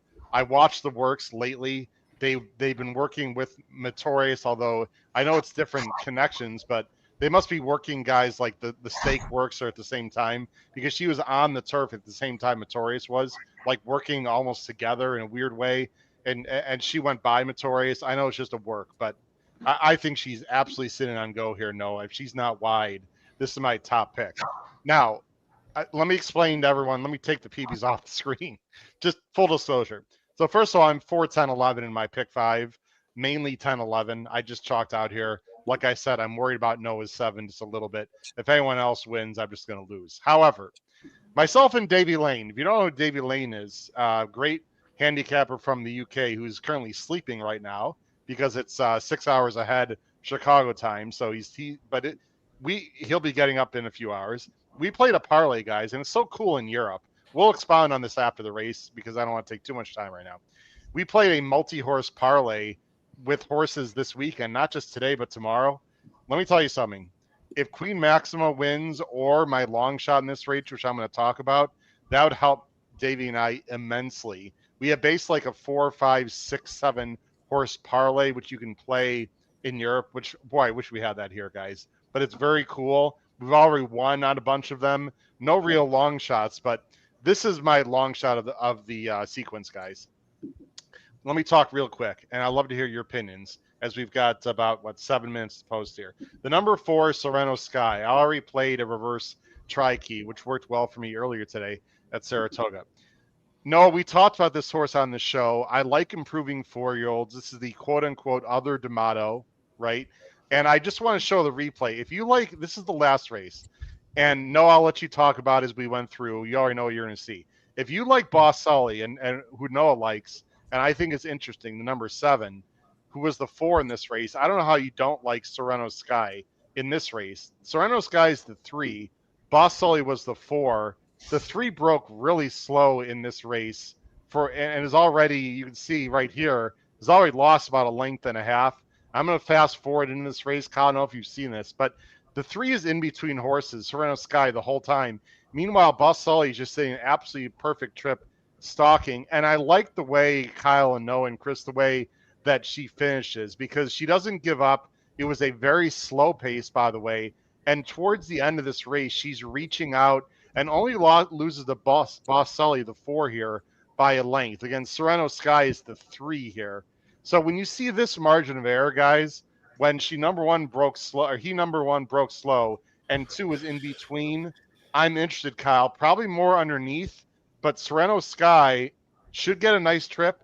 And if Sereno Sky trips out, look out in the stretch at a price. Well, I mean, you're talking about the pace scenario, and the number one thing you hit on in that race was if you like Boss Sully, you almost have to include Serrano Sky in there, at least if you're playing vertically exactas, trifectas, something like that. I'm 7-10-4 in here as well. So Boss Sully is my top pick, but I do have Sorrento Sky in underneath because, again, if I like one, I feel like I have to like the other, exactly like you just said.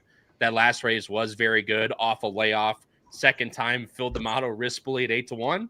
That's not, wouldn't be the most ridiculous thing. No. Let's just say.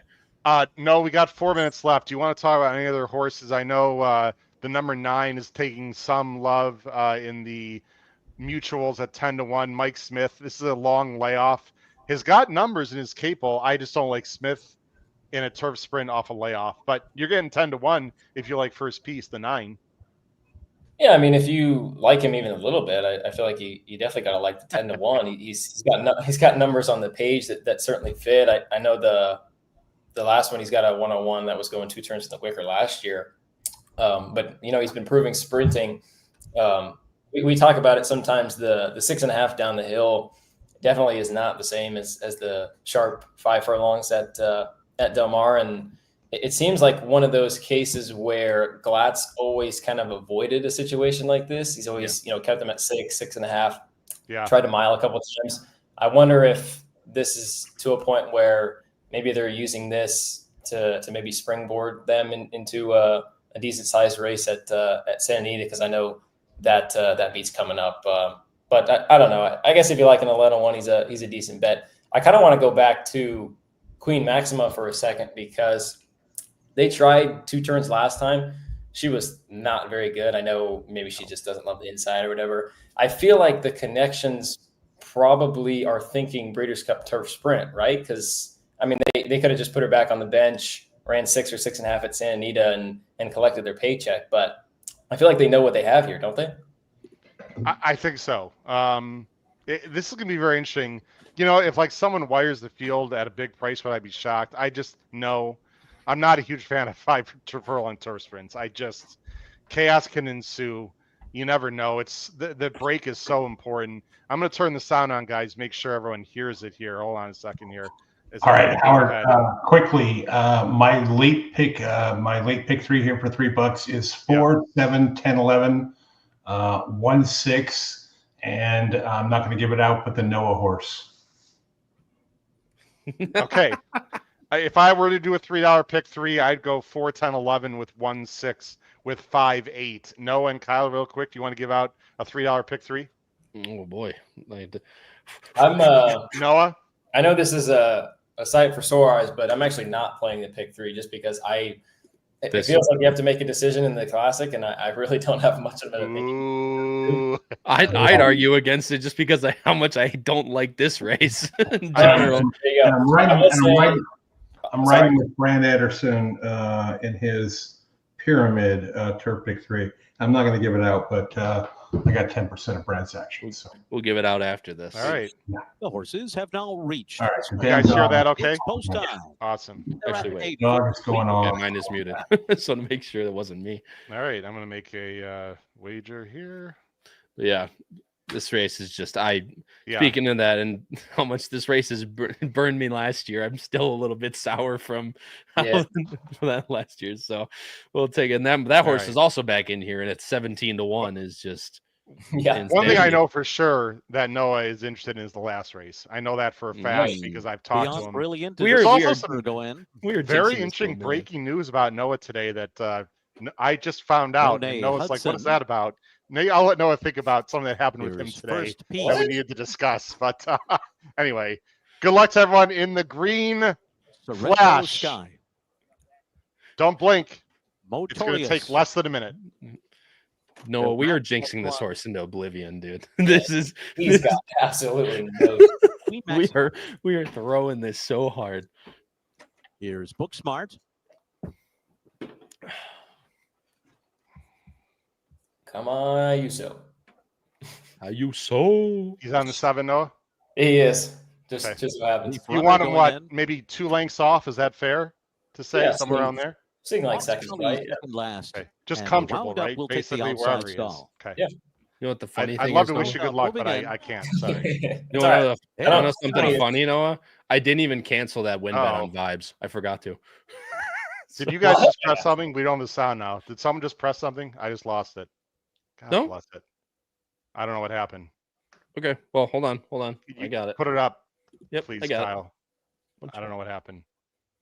Then Sorrento Sky, Nene Hudson on the inside. Farther out, Wound Up is next. Then Reef Runner, Boss Sully Sumter, Queen Maxima to the outside, followed by Beyond Brilliant, and then the two trailers, First Piece and Motorious. Racing for the far turn, and it is Booksmart.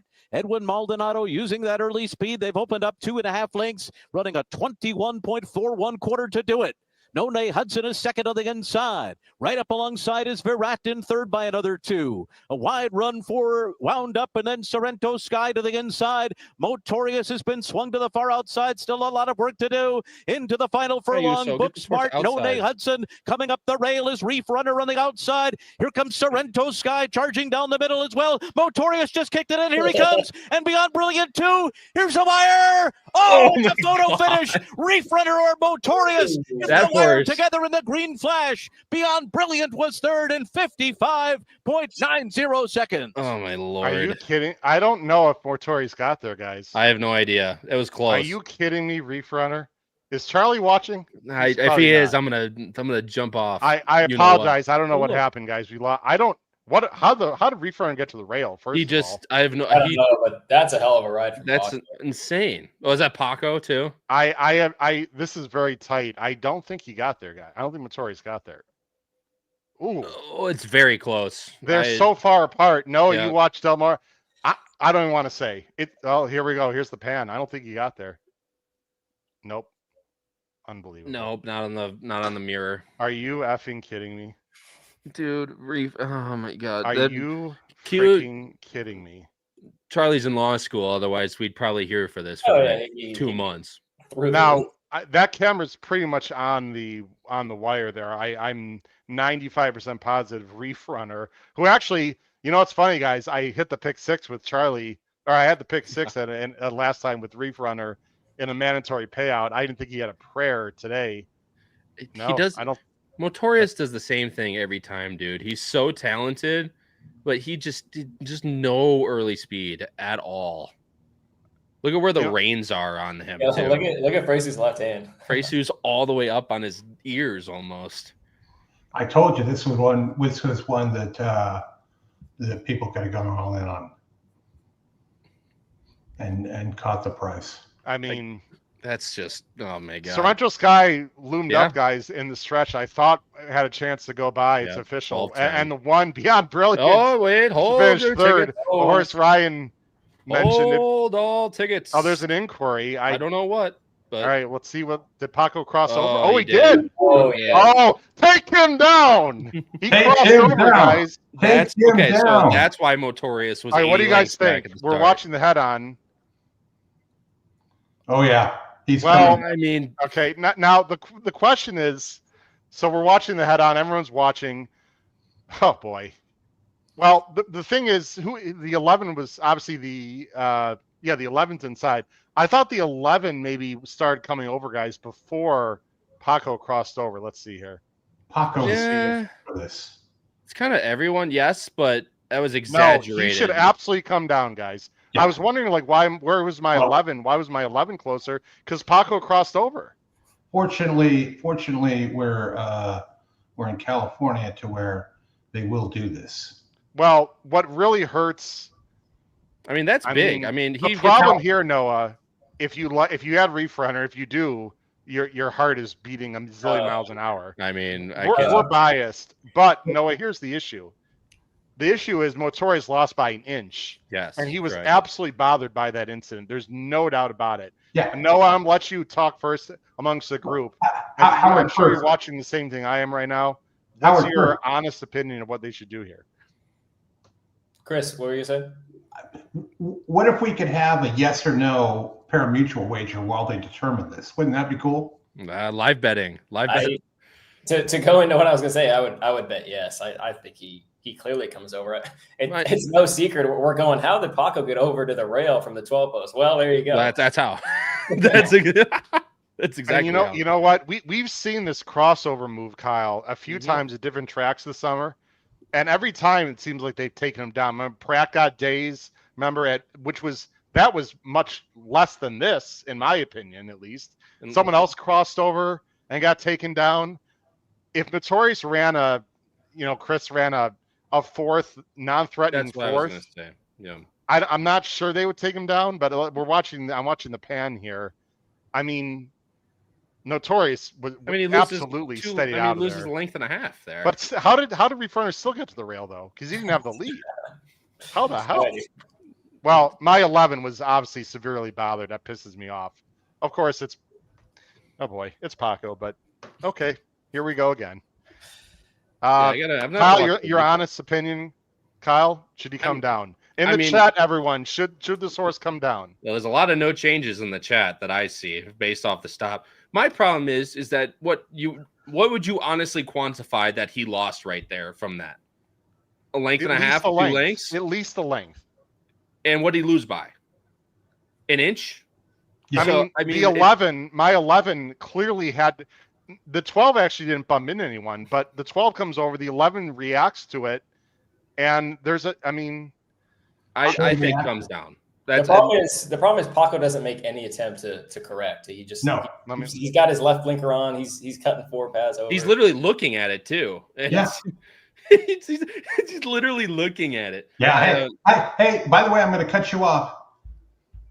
The sound's on, by the way. So when it's announced, we will hear it. I'm ready. I've got it, by the way, Kyle. You can take. I don't know what happened. That was very weird. It's like someone hit a button. I'm good, Kyle. Oh, okay. Sorry. Hold on. I will say, regardless of whether. Sorry about that, everyone. I should be good here with the sound. Okay. I will say, regardless of whether they actually put Notorious up or not, he ran absolutely massive. The 12 gets to the rail. The 1's flying up the rail. He's 10 wide. Yeah, this is just a huge effort from him. It's what he does, dude. And he's 7, and he's still doing it. This is going to be one of those days, if you're paying attention, especially on the West Coast and maybe even some of the Breeders' Cup races, especially this one, the turf sprint. Guys, this is a win in here. This is a big decision. Huge. I'm going to say, honestly, I'm biased, but I'm going to try to be unbiased. Guys, he came over and really bothered Queen Maxima and caused and Notorious. I don't see how they leave this up. I don't understand. I would agree if they leave this up, they need to explain to me when can you cross over and when can you not. Again, people in the chat, please comment. He wasn't clear. You want to go back to the Breeders' Cup? Well, that was even worse with Bayern, obviously. Yeah. He was definitely not clear. Right there. He's not clear. You know what, Kyle? This drone has changed everything, which is the drone shots are great. Yeah. He clearly was not clear. I mean, there's no doubt about it. To me, that's it. That's the end of conversation. He lost. He lost. Notorious lost a length and a half there, and he lost by an inch. And Paco came over when, in the rules, he's not supposed to. And in the realm of Vic Stauffer, in general, you would imagine he cost the horse a placing. He should be placed behind the 11. That's what I was going to ask you, Chris. Where should he actually be placed? Behind the 10 or behind the 11? Behind if they take him down, obviously. Behind the 11. Yeah. If you have the all button, this is. Look, this is not life-changing for me all, obviously, but I think this is big for a lot of people because unless you hit an all button, I don't think you have the 12. And you know what's crazy about Refrunner, guys? He's always been talented. I think he was gelded or he got blinked. So there was a change recently in his last 2 races, and he's been running great in his last 2 races. I just thought this was way too much and hated the post. Again, I have the sound on. They're still blinking. We're watching live here. HHH Racing Podcast.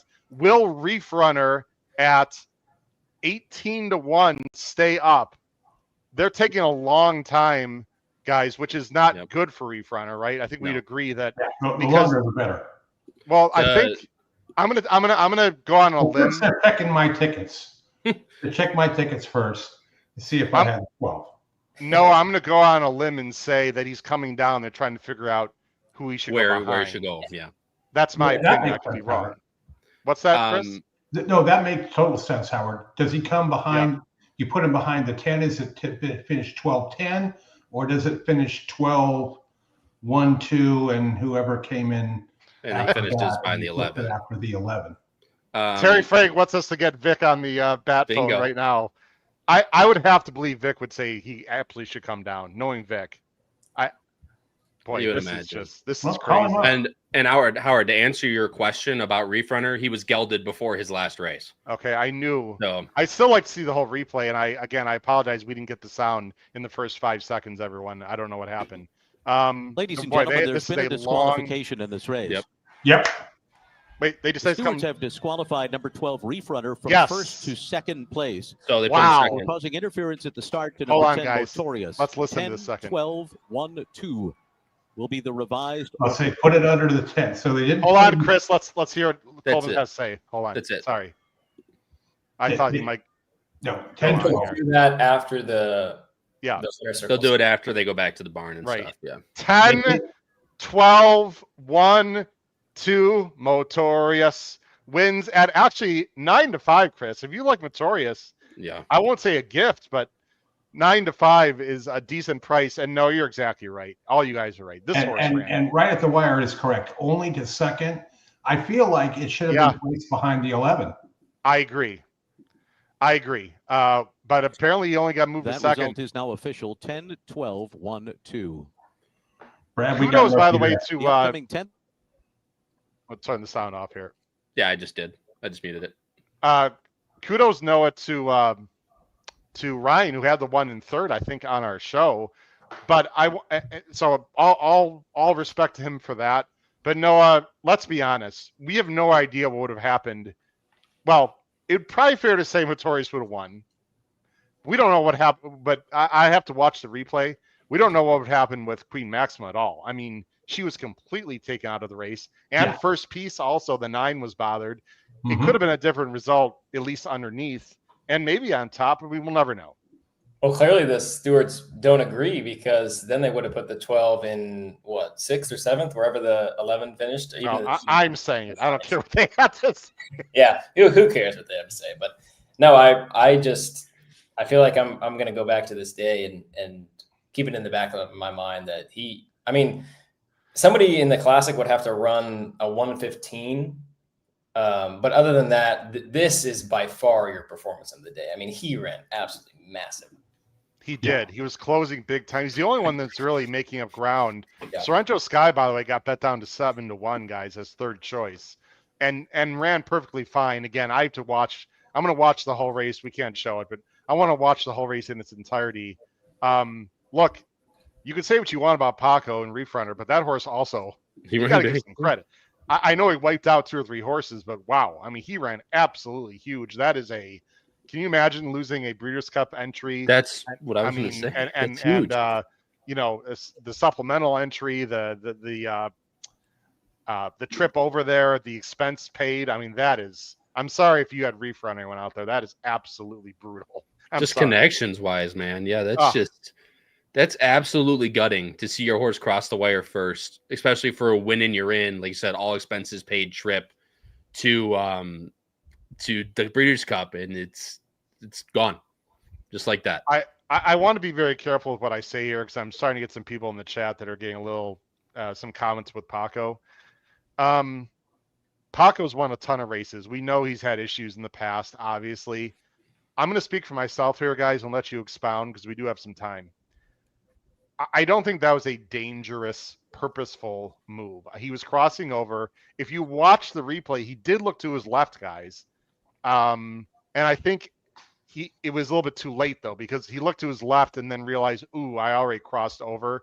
I don't think he purposely smashed into anyone. I don't think it was intentional. But I do think he should come down. Now, people could say other things. Maybe you guys disagree. I don't think that. We've seen a lot worse from Paco. I just think he miscalculated crossing over, Noah. To me, it's that simple. People, feel free to disagree, any of you. Noah, I'll let you comment first. Then we'll go Chris, Kyle, please. No, I'm with you. I don't think it was egregious at all. I think it's race riding. I think Paco knows, and this isn't his first rodeo, especially on the West Coast. He's been over here before. If you're parked out there, you're kind of up against it, so you got to do something. And Reef Runner just broke so well at a gate 12. I think it was just kind of his natural instinct to try to get down and save ground. And it definitely cost the 10 the race for sure, but I don't think it was anything to the point where it's deemed reckless. I Chris? disagree completely. Taco has a history on this. He looked over to the left. He thought he could clear. He thought he would get lucky. He could have easily dropped the 11, clipped heels, which could have easily taken out the 10 and the 9 and been a catastrophe. We've seen this before with him. He's going to get at least 3 days from the California stewards. There's no doubt about that. And, his history precedes him with these things. And, his goal was to get over and to save ground. And he did that. But, it was so close there with the 11 when you watch that head on and when you watch the drone where he could have clipped heels and dropped a horse and a rider. Kyle? I think the thing is, right at the wire is what it is. It's settled in 4 words. Intentional, no. Reckless, yes. I think it was pretty, just crossing over in front of horses. I know Paul Halloran's right there. Big man. Now that's what I'm talking about. I want to hear the man speak. What's up, Guys, Paul? I know we got Paul Halloran. Paul, welcome to the show. I just invited you on. Looks like you're in bed all comfy there. No one on this screen knows. Actually, they do. If they looked at our chat, Paul, talk about that DQ. How do you feel about it, Paul? Oops, sorry about that. Well, I put it in our group text. I got a big going with Matoria, big pick 3. I don't think it was the worst call ever, but I disagree with the call. You think it should have stayed up, correct? Got to put him behind the 11. Wait, I'm sorry. Put First of all, Paul, you're going in and out a 11. little bit. I'm not sure we can keep you on here, but are you saying that the 12 should have come down? Yes or no? He's going in and out. I think he said yes, but I think he said he thinks that it should go behind the 11. I think. Yeah, I heard that too. Oh, is that correct, Paul? The 12 should come down. I'll go off and come. Okay. He's going to come in. I thought he meant that the 12 shouldn't come down. Or they're talking about it right now too. Okay. Hold on a second. Pull shot. This is the head-on view. You will see that number 12, Reef Runner in the blue colors, will cross over, forcing number 11, Queen Maxima, into the path of number 10, Motorius, stopping that runner's momentum. And because number 10 was beaten a nose, the unanimous opinion of the stewards was to disqualify number 12 from first to second place. One more view, and that will be from the pan shot. And in this shot, you'll see also that number 10, Motorius, will have to steady for a few strides after the break. So watch number 12. What about the 11? The blue colors. Hold on. This horse will come over, crossing over in front of number 11, forcing number 10 to stop momentum and steady for a few strides. Coming up right here in the pink colors, you'll see the 10 steady for a few strides. That horse then goes on to lose by a nose. Unanimous opinion of the stewards, it was to disqualify number 12 from first to second place. Okay, Paul Halloran, sorry about that. Can you clarify what you think should have happened in your opinion there? Well, what I was saying is, I think if you're going to take the 12 down, don't you have to put him behind the 11? Yes. That's exactly what Chris and Howard were saying. Yeah. I mean, they just said it that you pushed the 12, pushed the 11 and the 10. Well, then you've got to put him behind the 11. I mean, dude, where's the common sense? I mean, I feel bad for David Fox. You ship out from Gulfstream. So winning, you're in they're talking on TV about, well, he could still get in. Yeah, except the detail of the free entry and the free travel and all that, for a guy like him, that's going to mean a lot. So as I say, I don't think it was a 100% decision. I don't know what I didn't know what you guys Unanimous. Well, right. But I'm saying if I was scaling it, I've seen much worse. I would have said maybe like a, 60-40, leave them up, which is kind of not a strong opinion.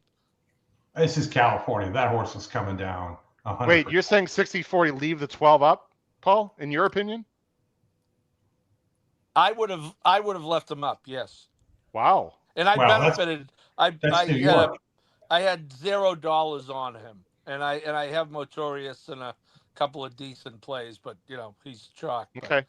But, again, it was not. I don't think it was a slam dunk. Ryan brings up a good point, and Noah would know this. Apparently, there was a similar takedown in the stakes earlier in the meet. Noah. I will say that I wish the California stewards were paying attention to the starting gate in the Breeders' Cup Classic when Byron won. I might still have money in my account. Yeah, we talked about that too. Paul, you're welcome to stay on. I just thought I'm going to watch the races and okay. But I appreciate the opportunity to join such an esteemed group, albeit for a brief interlude. Well, we appreciate your opinion, Paul. Thanks. Have a good night, my friend. Take care.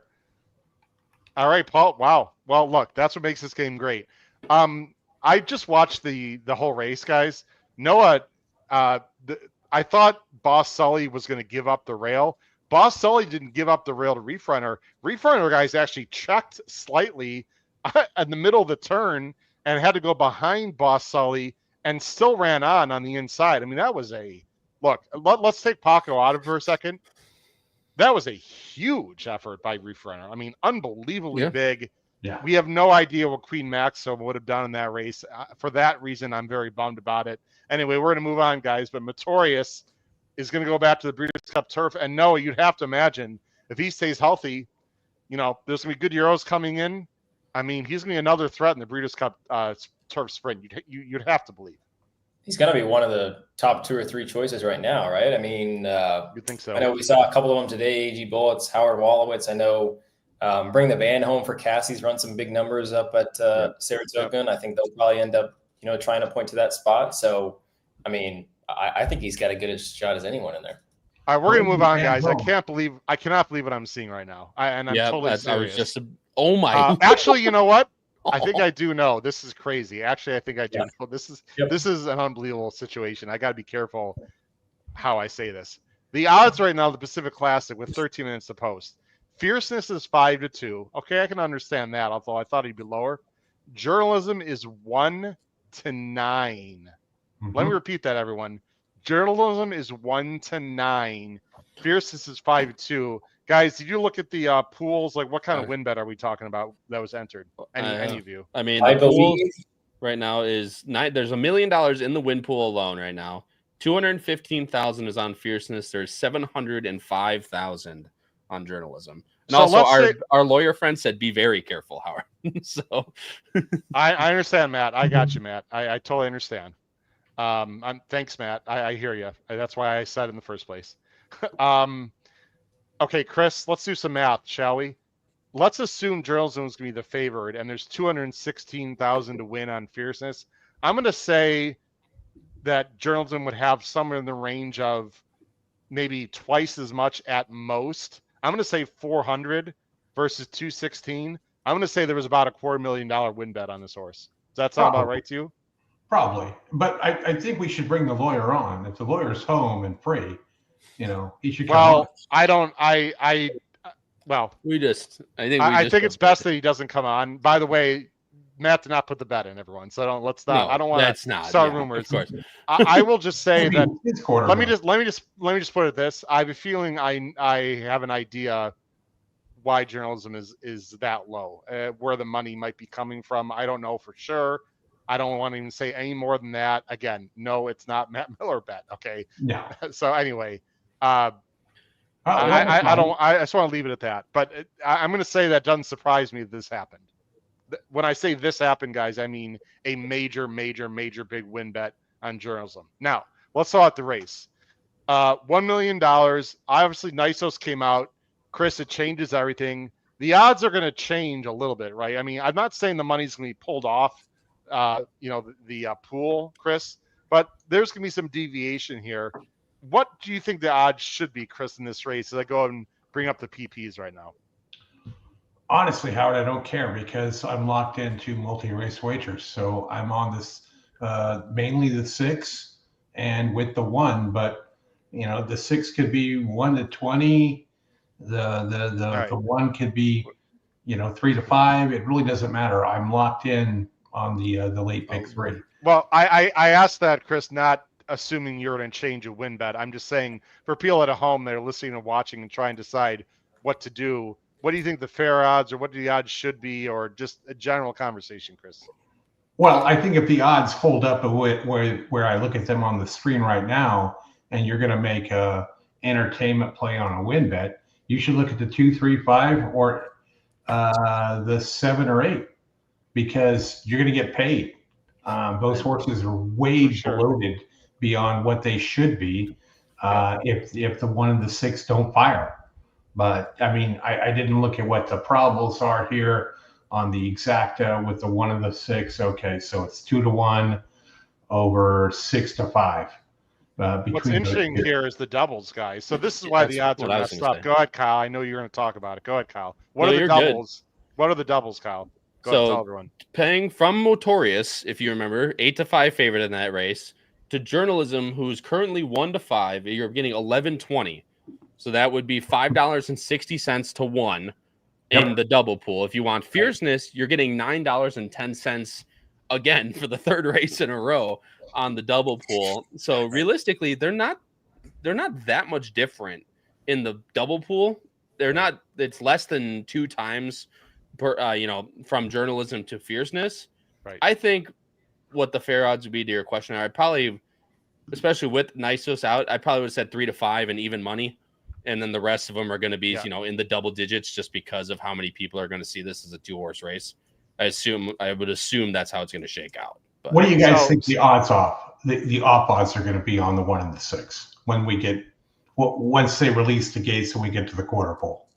So Fierceness is less than twice as much, Noah. I could do the actual math, but based on the odds, if Journalism is 1 to 5, so that's 0.2 to 1. Right, 0.20 to 1. Yep. Just by the odds, Fierceness, based on the doubles, Fierceness is supposed to be like 0.35 to 1. So you can see how jacked up everything is right now. My point is that Journalism is not a 1 to 5 shot in this race, and Fierceness is not a 2 to 1. Someone has made a monster bet that's changed it. And I'll tell you what, if you like Fierceness in this race, Noah, or anyone likes Fierceness, 2 to 1 isn't, in my opinion, is an absolute gift. Now, I like Journalism, but if you like Fierceness and these odds hold, oh my goodness, 2 to 1 to me is a huge overlay in my opinion. Not going to hold. But well, even if it's 9 to 5, Chris, I still say it's an overlay. What say you, Noah? I think you'll probably see 3 to 5 and 6 to 5 come post time. I'm actually a little surprised by these doubles and pick threes. I actually thought they would have been a little bit closer, just because I thought these two were very inseparable. Now, it's interesting because I think the whole key to the race in a weird way is Midnight Mammoth, because if Midnight Mammoth makes Fierceness work even a little bit, and they've kind of discovered that with Fierceness, right? Like if Fierceness just kind of takes Johnny V to the lead, then he's good. And if Johnny V has to ask him and make sure that he's got that forward position, then he's been known to spit the bit. Now, that was going into the Whitney. I don't really know what his excuse was in the Whitney, but hopefully for our fans' sake, we get the best version of him and we get the best version of Journalism. Yeah. And with the way the odds are, I hope they throw it down. That'd be awesome.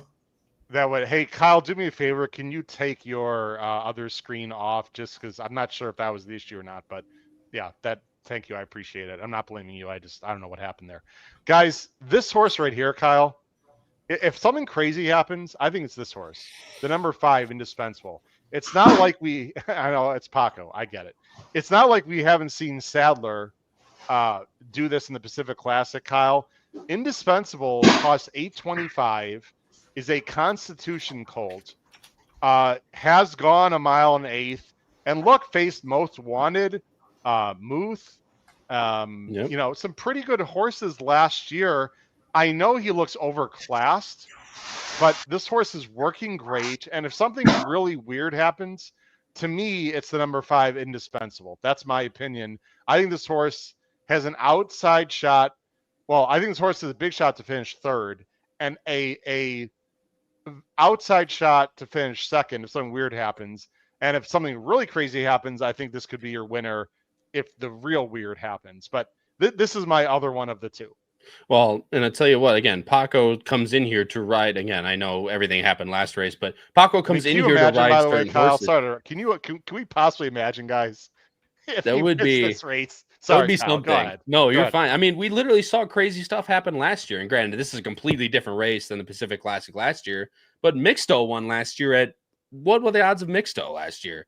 Like at least over 25 to 1. So we've seen it before, and especially with the scratch of such a big contender out, there's a lot of different question marks in here. And if Indispensable is going to sit, in theory, probably ahead of Journalism, why if Fierceness runs like he has in the last, at least in the last race in the Whitney, what's to say that something, like I said, something crazy can't happen? And I think either Indispensable is primed for that, or maybe Ayuso with Midnight Mammoth, he just sits right off Fierceness. I mean, there's a whole different damn it, Noah. I just think there's a ton of different things, but in theory, there shouldn't be any funny business, and it's either Fierceness stays on the lead or Journalism comes and catches them. But I completely understand why you're trying to shop in here. You would think. And Noah, right now, look at the show pool. There's 100,000 in the show pool on Journalism, only 20,000 on Fierceness. So I don't know if it's the same person, but they've unloaded a little bit in the show pool also on Journalism. I just find it weird, Noah, because it's not like a 4-horse field, and someone could have done the same thing with Fierceness too. I just find this whole betting pool a little bizarre. I'm not saying nefarious. I'm not saying someone's doing anything illegal. I'm just saying it's weird. I tell you what, I've always been a big fan of this horse right here, Indispensable. I know he broke his maiden way back when last summer, and there was a period of time for about 2 or 3 weeks on the dirt last year at Del Mar where it was just a complete highway. And he made up a ton of ground in that race, came back and ran really, really well in the Shared Belief. I believe he's actually a spot play that day, so he's kind of got a dear spot in my heart. He actually was a spot play last time, so I've always kind of had a thing for him. I think the one thing about him that I've always loved is something about Del Mar. He really, really thrives. Like I said, those 2 races last year, his race last time, because before that he faced his stablemate Pony Express and just did not show much at all. But something about getting down to the Seaside Oval, he just loves it down there. And I really don't think it's impossible that he could run a big race in here. Does anyone have any thoughts? We assume Fierce is going to lead, right? And probably Midnight Mammoth is sitting off. I don't think Indispensable is going to be that far off, guys, to be very honest. And Journalism is just really damn good, guys. He's only basically lost to Sovereignty. Let me ask you a question, Kyle. We got about 3 minutes to post here. Is Journalism better a little bit shorter? Is that fair? We don't know. I'm gonna say that he might be a little better a mile and eighth, in my opinion. Do you have a thought on that? I mean, just the form. If you just go down, you get Haskell mile and eighth. That race, by the way, that was one of the best races I've seen in person. And again, it's not many, but we're just gonna put that out there. Then you got the Belmont mile and a quarter, Sovereignty. Preakness mile and 3/16, one insanely good race that day.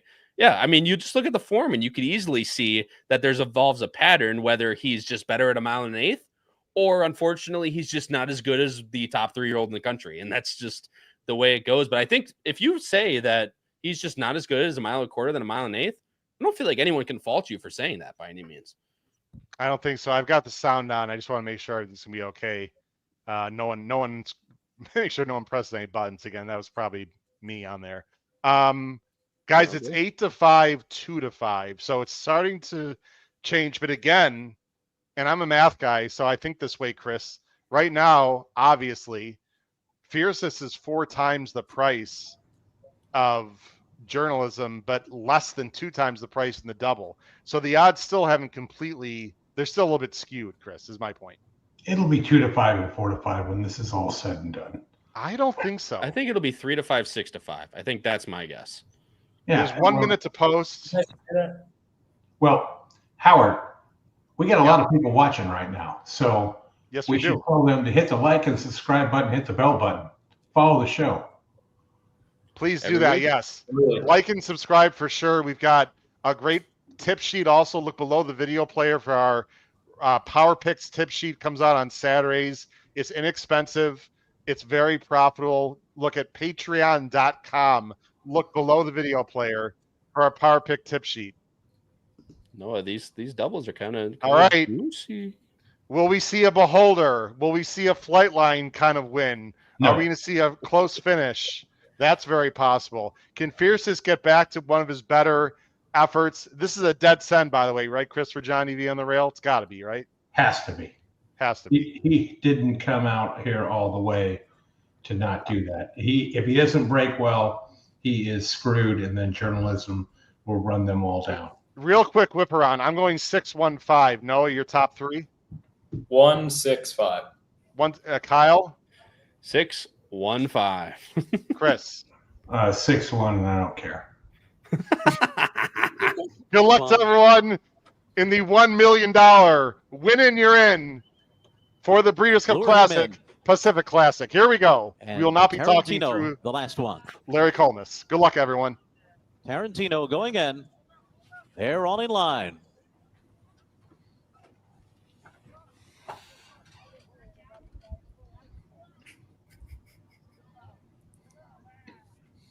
Tarantino is back out.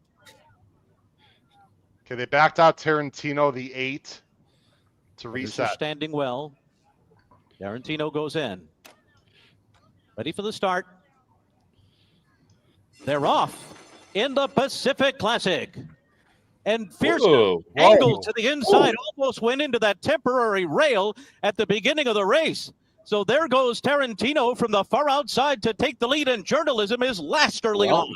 Tarantino will be pace setter in the Pacific Classic. Midnight Mammoth is running along in second. Ultimate Gamble is third. Fierceness finds himself in behind a wall of horses after veering in at the start of the race. Then lure him in and Indispensable, and it's a 5-length gap back to Umberto Rispoli and journalism, who are letting them roll early, and roll indeed. 22.99 that opening quarter. So the long shots, Tarantino on the outside and Midnight Mammoth along the rail, are making the pace. Fierceness finds himself fourth on the inside of Lure Him In. Ultimate Gamble is next, then Indispensable, and Journalism is still last. He is 7 lengths behind after a 45.84 half mile. Wow. So the pace has been solid. They're 5 furlongs from the finish. Up the backstretch they go. On the inside, Midnight Mammoth. Tarantino on the outside is second. Lure Him In is just to the outside and moving well with them. And then Fierceness, who's in behind them. John Velasquez still with a good hold on him. He's got 2 lengths to make up, moving for the turn, and Fierceness is just in behind the leaders. So Lure Him In has taken the lead. Fierceness is moving now. Fierceness is moving now as they make their way into the far turn with 3 furlongs to go. In the meanwhile, Journalism is second to last, but he's beginning to move too. So here we go. Fierceness is the leader on the far turn, and Journalism is on the move, and he's picking up horses one by one as they come to the top of the stretch, and they're into the stretch of the Pacific Classic, and Fierceness is in front. He's got a 2-length lead, and Journalism has a furlong to run him down. Fierceness and John Velasquez still there at the 16th pole. Journalism is all out, and he's not doing enough to beat the beast from the east. Fierceness has won the Pacific Classic by 3. Journalism was second. Ultimate Gamble was third. Indispensable was fourth. Didn't matter. The 35th Pacific Classic. The final time was 2:01 flat. 1-6-3. Fierceness was goofy. He almost went over the temporary rail the first 2 seconds of the race. He splits horses, goes on with it, and beats the 3-year-old champ from the West Coast. I would say pretty decisively, gentlemen, by, I'll call it about 3 lengths. Final time, 2:01, very solid.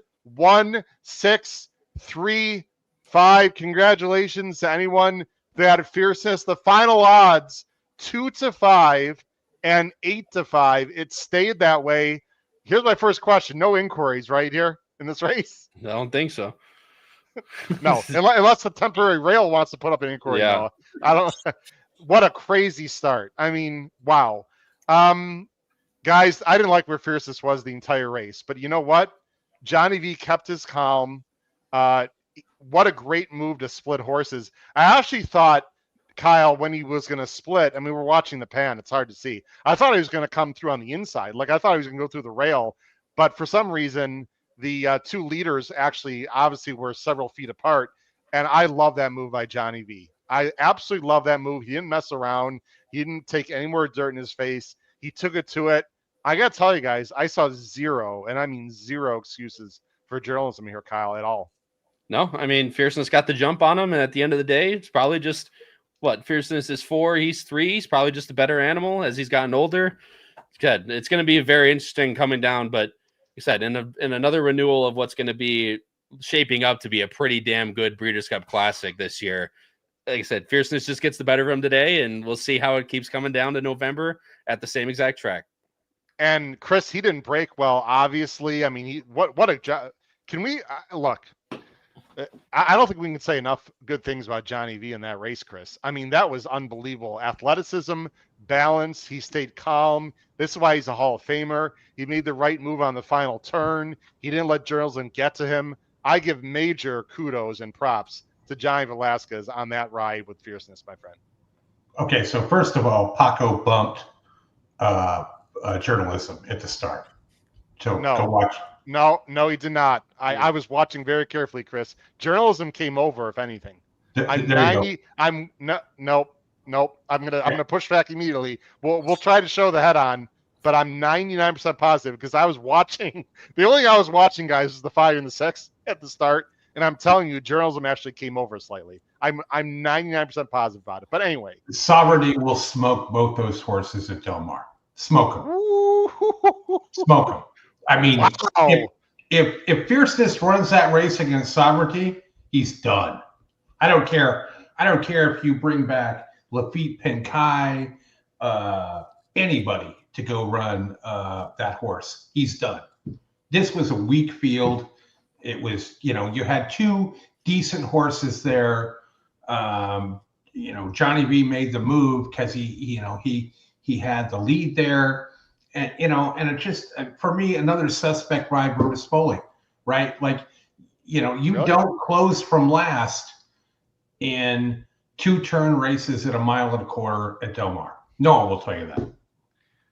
They went 45 and 4 to the half, Chris. I don't care how far they went. When you're last, unless you're Zenyatta, you don't make up that ground at Del Mar.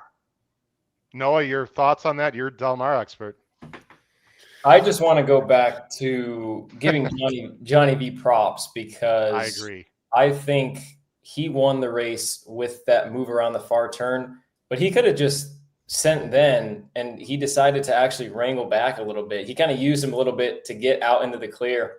I thought he was just going to go on with it once he went by the 2 and the 7. But he actually waited around a little bit, kind of left some in the tank, and I thought that was a brilliant move. So I think all you can do is tip your cap. Noah wants to stay out of the fray. I understand, my friend.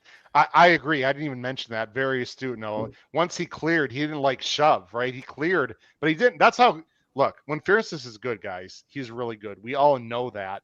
He clearly likes this track. Kyle, I'll give you a chance to go in Pandora's box and comment on what Chris said. Chris is very critical of the ride by Rispoli. I will say, I hear Chris, my opinion only. Chris, I hear you. I disagree. Kyle, what say you? I don't, that's what he likes to do. There's just, at the end of the day, they're going to ride journalism with how he likes to run. They thought that they were going to be the better animal. And at the end of the day, they're just not. And it's just the way it is. And again, you could argue Fierceness is 4, journalism's 3. Journalism is going to get better with age in theory. But it's just at the end of the day, if Fierceness gets a jump on you like that, it's going to be tough to catch him, especially when he's on his good day. And we'll see when it comes to, because November, again, as I bring it back up, it's going to be an absolute throwdown. You got Sovereignty, you got all the good older horses in Fierceness, the horse whose name shall not be named on this podcast anymore, other than what we need to. That being, of course, Sierra Leone. I'll say it out loud. It's fine. It's not Beetlejuice, but there's a ton of more. There's a ton of talent coming into this Breeders' Cup Classic, and then after a couple, and again, this is nothing against the West Coast. I'm just going to say, on the West Coast, after a couple of it, that was the replay that Howard just saw of him almost veering into the rail was again. Not just he. I'm sorry. Kyle, no, you're good. Ahead. Go for it. No, you're good. Well, he didn't just move to his left. No, that was a slight veer. I think that's a perfect word for it, in my opinion. Wow. I mean, and I'm watching journalism right now, Chris. Rispoli it takes a little time for him to get going. And let's see, how far off of Fierceness was he, guys, on the when he started making his move? 4? maybe. Chris, you wanted him right on top of Fierceness at the top of the stretch, right? Obviously. Right? If I owned journalism, he would have a new writer. Wow. The problem with what Chris was hoping for is they tried to do that with Sovereignty, and they tried to beat him by being in front of him, and it did not work at all. So I wonder, I mean, it's no secret that he was the slowest horse early in the race. So to assume that you're going to have Rispoli try and not be last in this race, especially when they do that, I mean, there were 5 of them within 2 lengths of each other. So for Rispoli to get into that riffraff, I feel like you'd rather give him a shot and do what he's proven to do and what he prefers to do, which is run with the target. That's what he got. He just wasn't good enough today. No, I will say that Rispoli could have pushed the button earlier. I still disagree with Chris and agree with you. Rispoli definitely could have pushed the button earlier, but I'm watching the far turn, as you guys probably are also. He's all out, and he's just not getting to Fierceness. He's just not good enough. He's just not good enough. He had every chance to do it. I just think he's a couple low. He's a really good horse, He's just a cut below. And I'll just leave it at this, guys, and we'll move on to the last race here. And hope everyone appreciates the coverage here on the HHH Racing podcast. We're having a lot of fun with this card. I hope Fierceness brings his A game to the Breeders' Cup Classic, because this horse, Kyle, and Sovereignty at his best, who, by the way, obviously has never run over Delmar, something to keep in mind. If they both bring their best, I know they different styles. Oh my, that could be. And let's not forget about a horse called Sierra Leone and a horse called Forever Young. And I think those are the main, unless I'm missing something. You might see something special from Mindframe tomorrow. You never know. Yeah. Mindframe, I laugh all you want. I still think Baeza's got room to grow. I'm not saying he's going to win the damn race. I'm just saying he's talented. Well, this thing is going to be a lot of fun. I mean, and Fierceness already qualified, right, from this race. Yes. Sovereignty is qualified already through the Travers. Yep. Journalism's already, and again, we've already seen it, but journalism's qualified from the Haskell. So there's already a ton of these horses that are already guaranteed a spot in the Breeders' Cup Classic to make it. Kyle, is Stephen Foster one of them? I can't remember. I feel like it is. The Stephen Foster? I think it is. Yes, I believe so. Is the Jockey Club Gold Cup one? I don't know. You guys have to look that up. I'm going to look it up right now. But you know what, Kyle? They're going anyway. Like, well, yeah, of course, right? You know, so it's just already, these horses are already guaranteed to run in November. Of what's already going to be a good race. Go ahead, Chris. I just watched the start 3 times. The 5 bumped to 6 twice. I mean, what do you want? What happened to this? No, were you watching the pan or the head on, Chris? I'm watching the head on. Okay. I mean, literally, they open the gates. The gates are opening here in just a second. There's 1, there's 2, there's almost 3 that puts him last. Who was on the 5? Kyle, look at Matt. Okay. I will look at the head on, and the head on just came up. Well, I'll take a look at it.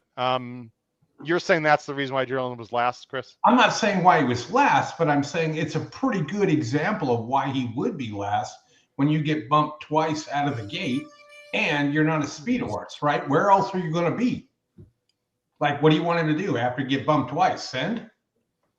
Okay. I will take a look at it for sure. I mean, add 2 more days to Paco. Make it 5. This is the angry Chris Walsh. It's not angry. It's just the truth. I mean, well, what the hell? You're the 5 horse, indispensable, and you're 22-1, and you know, what are they guys? We got Johnny V here. Let's listen to the simulcast, guys. But I think he wanted to make it left right in there. The first time he tried, and the second time when I got him, he went to go though, you know. So I had to sit on him and pull him away from there. Once he passed out, he got into good rhythm behind the horses. He got a little stronger than I wanted to. The whole point of it just stay up his mouth. I mean, now run behind the horses really pretty keen. And I was hoping that when I let him go in the back stretch, he'll go on. So, I got the daylight between the half hour pole and 3/8 pole. I was just going to let him do it now. Yeah. And he threw the ears up, and then I was pretty confident from there. Are you surprised he had such a strong stretch kick with that kind of trip, and the fact that maybe you had to go a little sooner than you wanted? Well, today was one of the things that I really wanted to do with him. try to get him off the bridle a little bit so he can finish the way he actually should be finishing.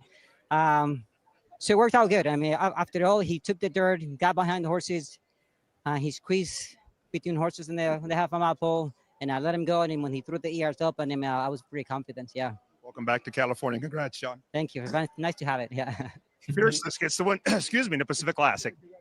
And I'll tell you what, guys. Go ahead. Sorry, go ahead, Kyle. No, and I was just gonna say that's the one thing I think why Fierceness can be so good now when he's 4 years old is at the end of his 3-year-old year, he also learned how to do this. But mainly as he's become 4, is he's really learned to be off the bridle, to be behind horses and be able to do that well. He's shown a whole different side of him comparatively to when he ran, early in his career, especially, the Derby Trail, the full, all those races. He was a dead scent horse. And as he's matured and gotten older, they've really taught him to be able to rate inside horses, but still use the tactical speed to sit in the pocket like that. And if he's going to finish like that in the pocket, they might have something to say. It's just he's really come into his own, I think. Well, you could be right, but what was the excuse last time? I agree. I agree with you completely. This is just a mercurial, weird horse, Noah. He's super talented. We've never seen him rate like that comfortably in between horses, like taking dirt. If he can do that, Noah, consistently, though, and who knows if he's going to run after this year's Breeders' Cup. I'm just saying, if he's that horse now, Noah, Sovereignty better have his damn running shoes on. Me personally, and I love Sovereignty. We've seen Sovereignty. I've touched Sovereignty. He's came after my belly one time. We have a relationship. If Fierceness is this now, Noah, as good as Sovereignty is, he's going to have to run his A race because I don't know what is he's going to get. What a mid 100s, I would assume, for this effort. Fierceness. Yeah. No, on our show on Thursday, there was an allegation that was made. I'm not going to say who it was from, but it was that Fierceness couldn't handle being inside. I counted twice that Johnny V took the goggles off. So he took some serious dirt and he looked like he handled it fine. So like Kyle said, if he's able to do that, we're going to see a new and improved Fierceness on his best day. On his best day, he's amongst the best in the country. Terry, and there's one thing that's undeniable, guys, at this point, Chris. I mean, there's no doubt. Let's just move on from any controversy or any bumping or just move on from that for a minute, if we may. There's no doubt, Chris, that Fierceness loves Delmar, and that's a huge feather in his cap. No. One race, you win at Delmar, and you love it. That what you're. Wait a minute! Whoa! He Chris. ran. Chris, he ran unbelievable in the Breeders' Cup Classic last year. Okay. Yeah, you're unbelievable. Right. Yeah. No. He's fourth or worst in the Breeders' Cup Classic. Wow, Chris, you got it. Did Fierceness bite you at the barn? You got something with him. You don't like him, do you? Okay. It just this race, we're making too much out of it. There wasn't much there, right? Well, there was journalism there, and he beat him, I would say, handily, with trouble. Yeah, but what about the rest of the field? Bad. Yeah, no doubt. So, I'm not saying Fierceness will win the Breeders' Cup, Chris. I'm just saying he's really damn good. That's all I'm saying. Yeah, I'll agree with you. He's really damn good. He ran a good race today. He got the best of journalism. But when you're talking about getting to the Breeders' Cup Classic and whatnot, that's a whole different animal. There's going to be a lot of horses there. But no doubt, I agree. Let's go on to the last race, guys. We've got 11 minutes to post. I really hope everyone's watching the enjoying watching the HHH Racing Podcast. Nice race here, and no, I'm going to go to you first because this is a big race for you and I, my friend. First of all, here's the field. The 2 Adios Cole's out. Nitty, the 3 is out. It's a field of 9. I got to tell you guys, this morning line this current favoritism with Gold Phoenix at 7-5 is crazy town. I know he should be the favorite, Noah.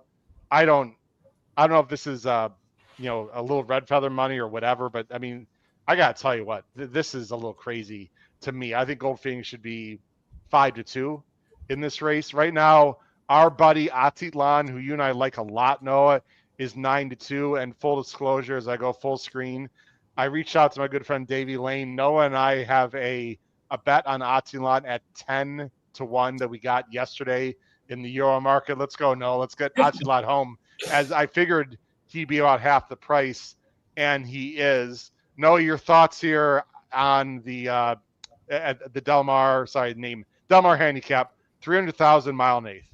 Yeah, and I know Kyle likes him a lot too, but I guess I'll be the one to fall on the sword. Attilan, we talked about it on the show on Thursday. When they ran him in that Shoemaker Mile, they basically flat out said they talked to Sheriffs, and he said, this isn't what he wants to do. He's kind of coming to his own, running those distance races. He won impressively at 9-1 in the San Luis Rey. They go on a mile and a half, and came right back and proved that wasn't a fluke when he just got there in time in the Whittingham back in May. Then went into that Shoemaker Mile. Obviously, like I said, it wasn't this thing to do, but just the way that they've kind of campaigned him since then, they've taken time off, and they come into this race, which I thought the turf sprint was one of the better renditions that I've seen lately. This is a very good field too, and I'm with you, Howard. I don't think Gold Phoenix should be as big a favorite as he is right now. Us, we love our progressive 4-year-olds. I expect a big effort from him today. I agree. I mean, I understand why he's favored here, the Gold Phoenix. And I talked about on the show, Kyle and Chris, with Pacific Horse Players on Thursday. He's run some monster races in frankly bad Breeders' Cup turf races. But outside of that, it's not like he's blowing fields away. In fact, he's barely winning or losing. He's got an outside post. Granted, now there's only 9 instead of 11, Kyle. I think that helps. But he's got an outside post. He's a bit trip dependent. He can obviously win. I would never bet with these odds ever. No, I think that's the main thing that you need to hit on here is he a good race? Absolutely. Is he a fantastic story for Little Red Feather? Absolutely. Would I touch him at 3-2, let alone 2-1? No, absolutely not. I wouldn't touch him with a 10-foot pole. Obviously, like I said, he's ran some really good races, especially at Del Mar as well. But yeah, this is not a horse for me. And I do enjoy betting favorites sometimes, and this is not a favorite for me. The other thing I want to talk about, Chris, and I don't know, if those of you at home listening, watching are pick 5 players, I am shocked when I looked at the pick 5s. Guys, they're okay. They're not bad at all. Let me go over the winning horses, guys. This is in order of this pick 5: 8-5, 6-5, 9-5, 8-5.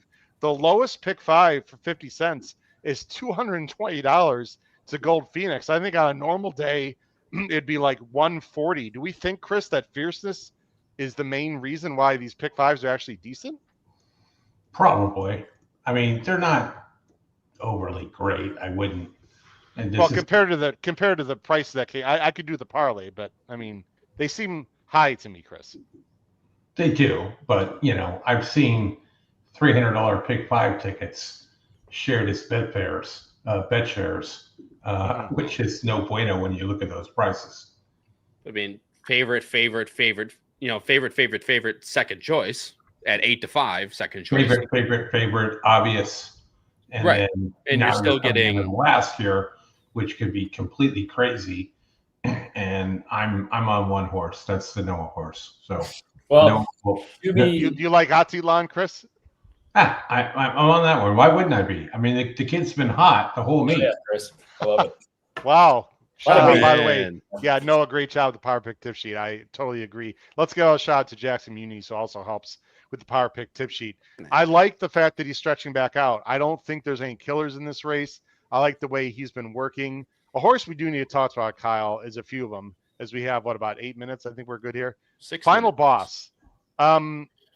I'm not sure I like that he's coming back quick, but Kyle, this is a big striding colt who's never been this distance, but boy, on paper is as loose as can be if he wants to be.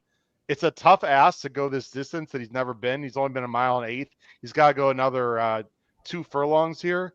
But based on the pace scenario, I think he's very dangerous. Absolutely, he's very dangerous. But the whole reason, again, why we're staying away from him is because we don't know about the distance is the one question mark. And that's exactly why I didn't have him on top, was for the sole fact that, American Pharoah has been good, but over a mile and a quarter, he's been 10% with all of his progeny over the last, 5-6 years. Smart Strike Dam has had one other winner on the turf.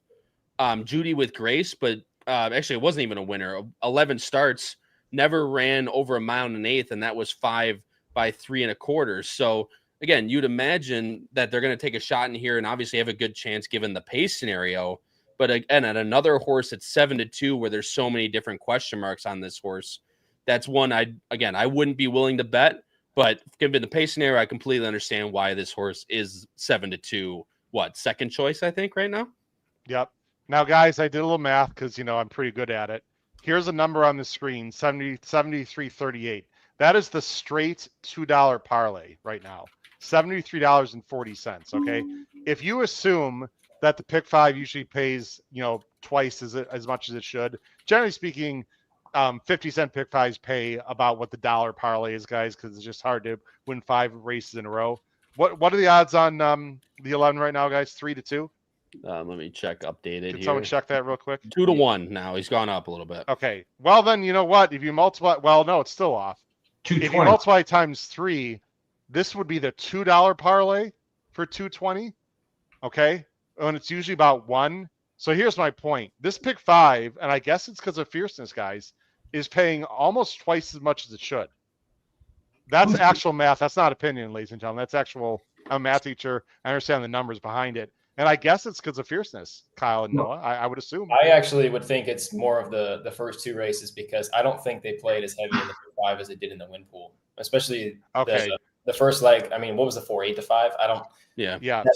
Is that horse really 8-5 in the pick 5, and even the 5 in the second leg? I see. That was a 2. So you're saying the 4 and 5 got bet down in the first 2 legs, then doesn't reflect what the pick 5 should pay, correct? Yeah. Okay.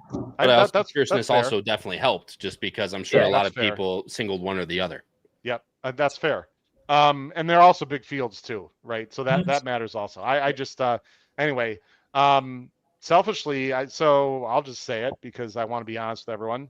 I spent quite a bit on this pick 5. I spent like $400 on. I played many tickets though, and I pressed up.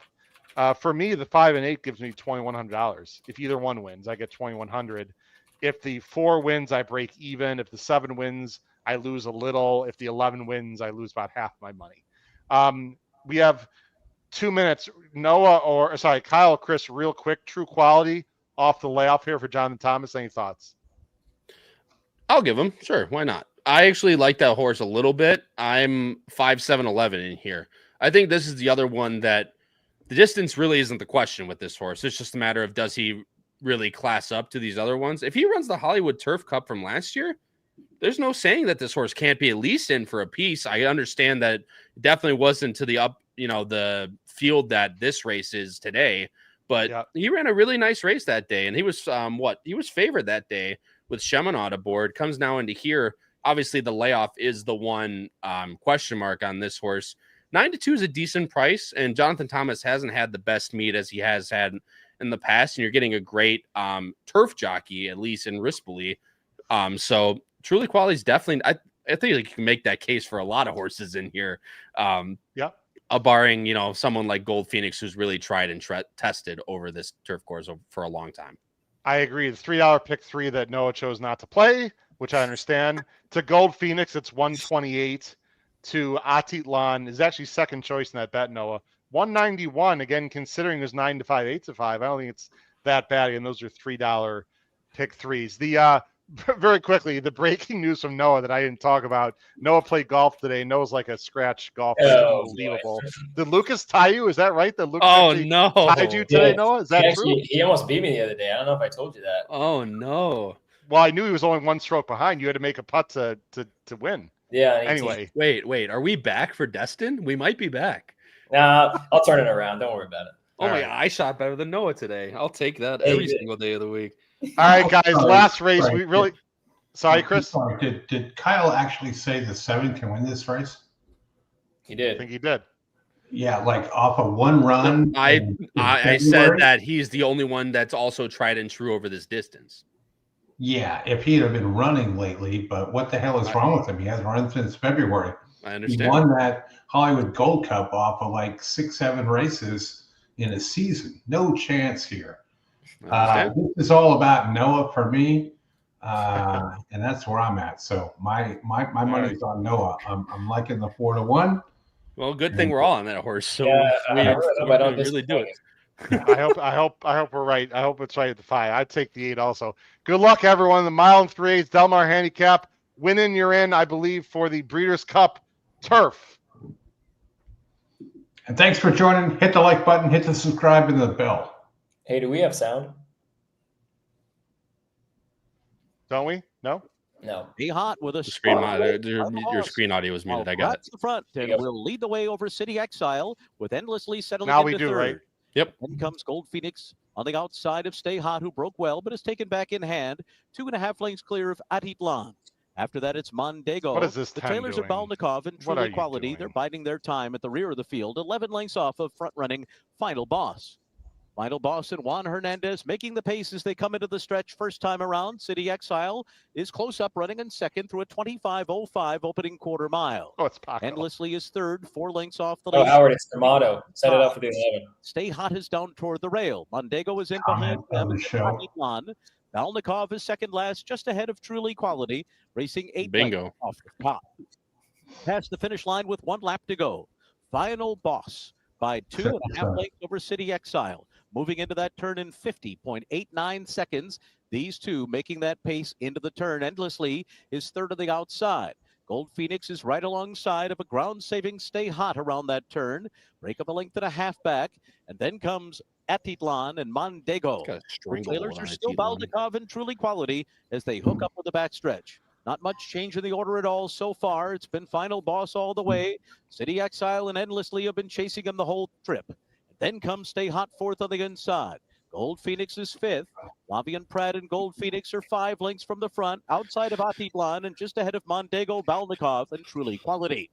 Racing for the far turn. Follow Final Gold Boss Phoenix, all the way. Atitlan. City Exile, Endlessly, Stay Hot have been pursuing every step of the way. Gold Phoenix is still about 4 lengths off the lead. And then to the inside, Atitlan and Truly Quality. Around the turn they go.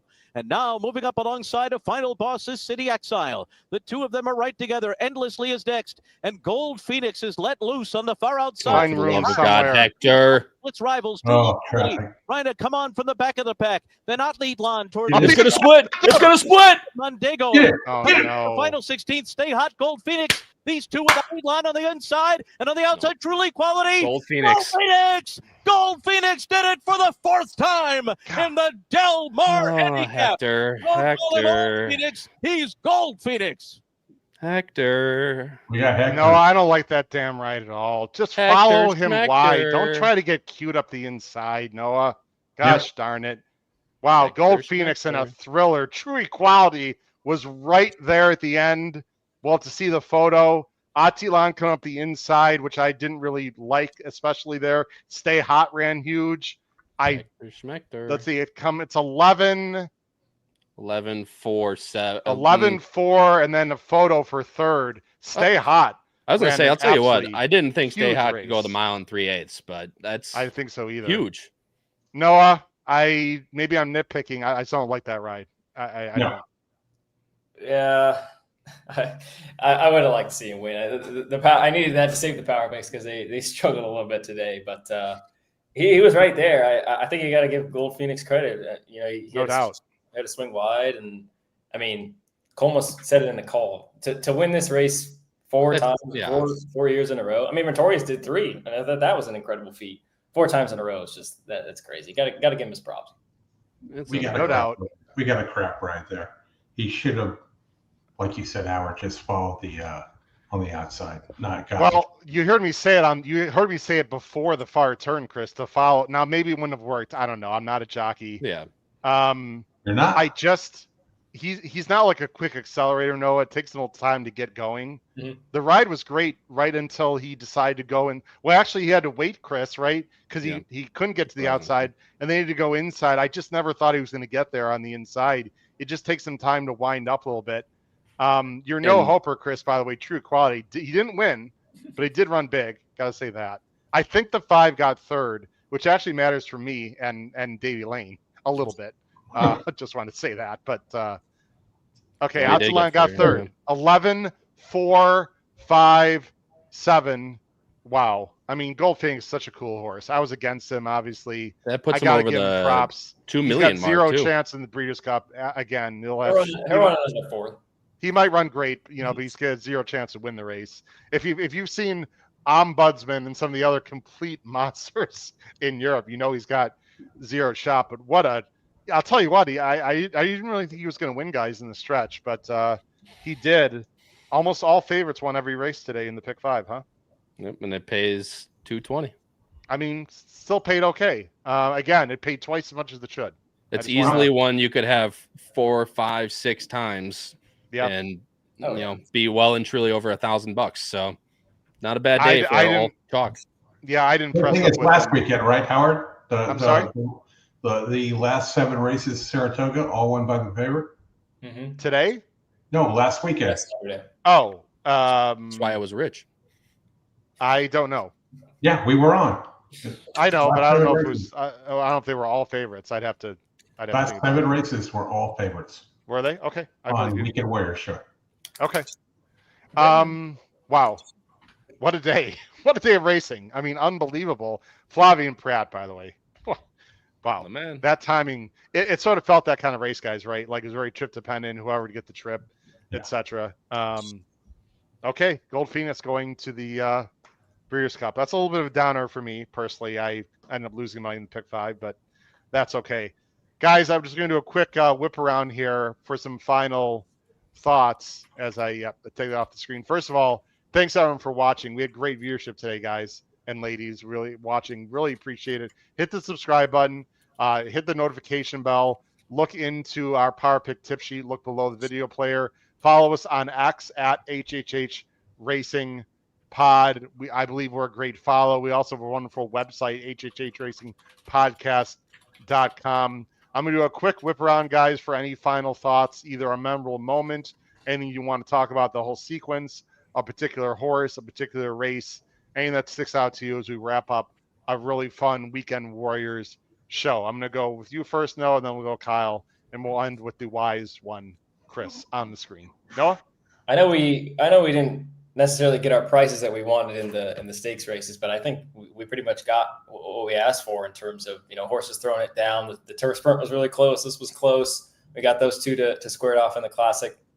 Good performance by Fierceness. Things leading up to the Classic are going to get even more interesting. Fierceness was good. Motorius was even better. I thought he was the horse of the day today. Wow, and did not cross the finish line first. No, How about that?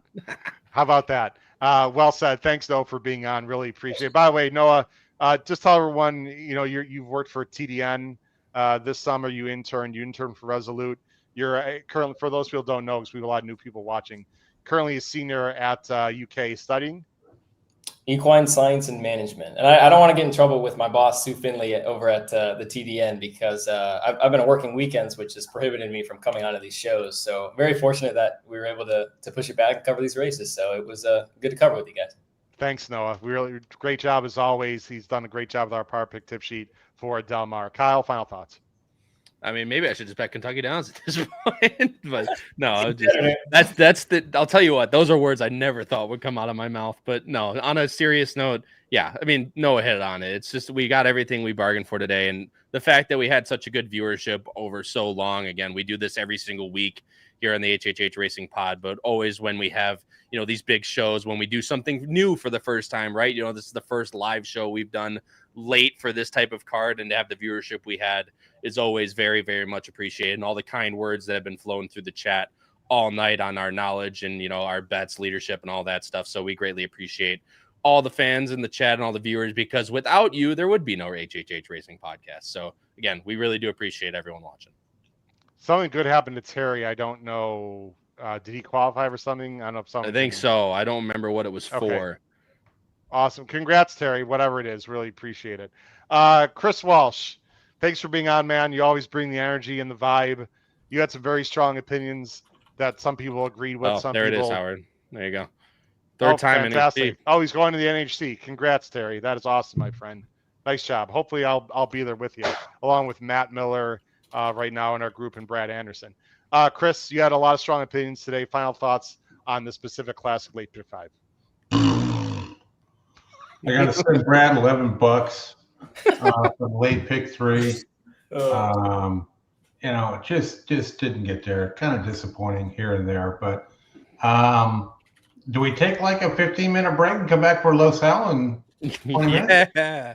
Los Al, come Let's get back. some dinner, Chris. Let's go. I mean, do we do that? Do we do that? Do we just No. Well, no. We're gonna wrap it up for the day. But, if Kyle's up, hey man. Yeah, I'm always in for the Los Al comeback, but I think we gotta call it for the night. All right. We can do it. Keep it in mind. We can do it via the chat and Twitter, but yeah, I mean, the Pacific Classic for me was just uninspiring. Fierceness, great. He won the race. A quirky race, I think, with him breaking out, and with journalism the way he ran, and with just a bunch of other also runs. We didn't get to run the goal horn once, which sucks ass. Hopefully we'll get to do that sooner than later. But yeah, I mean, it was a good time, but I just, it was like Saratoga last week. Just favorites. We couldn't get anywhere. Yeah. And Noah's horse, I really thought was going to get us there. Yeah. Until Hector got us in trouble and decided to do the ride that he has. And hey, look, I'm not going to crucify the guy. I'm not taking a hammer and 3 nails out and 2 pieces of wood and nail him to a cross. These guys have to make decisions there and do those things. He's won plenty of those races for me like that, right? Like he did what he tried to do and it didn't work. And, those are the results that we live with. But, fun time. We got a new week ahead of us, and then we're starting to get into the fall races, and again, not monkeying with Kentucky Downs. There you go, Matt. That's for Matt Miller right there, and yeah. for Terry. Yep. There you go. You want the damn Matt? Blow the horn, Chris, for Matt and Terry. Wants Come the on. horn. It's not just about us. All right, it's not just about us. Right, Blow the horn. Yeah. There we go. Okay. Well said, Chris. Sorry it wasn't a great day for you. I've been there many times. We all have.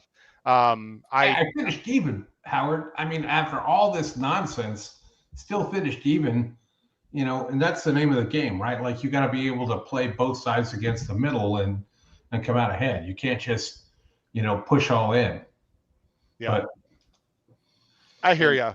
And one thing, Howard, real quick before we end the show is that next week, for any of those that will be, I know we have a ton of fans out there in Kentucky. Anyone that's going to be out there at Kentucky Downs next weekend on Saturday, would love to meet you guys out there. Myself and hopefully the man above me will be out there as well. Yes. So we're going to be out there cheering on a very familiar face, of course. So if you guys are out there, please come on, text, DM me on Twitter at APRoscoeK, and would love to meet you guys out there, have a beverage, do whatever. But and hopefully, again, cheer along with us on what's going to be a big day for the Crowns Way crew.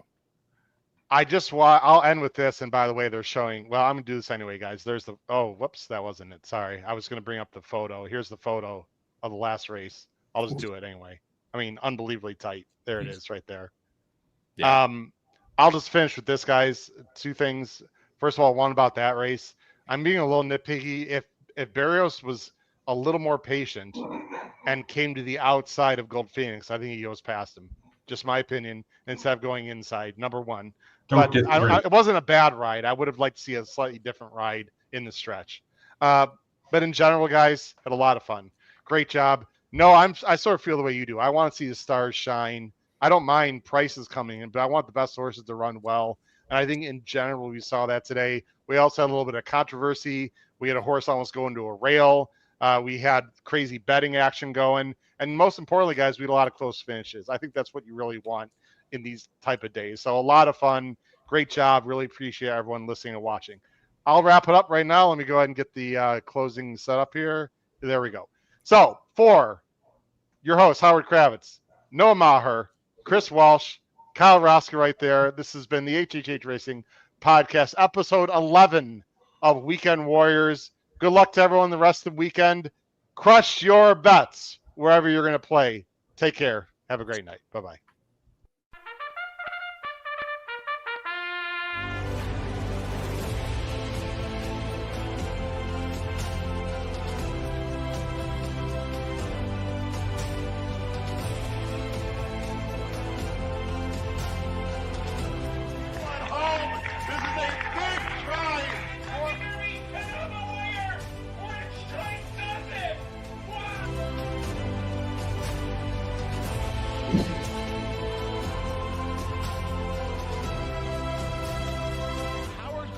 If you have not followed his Triple H horse racing podcast, you're missing out. It's one of the best podcasts in the country.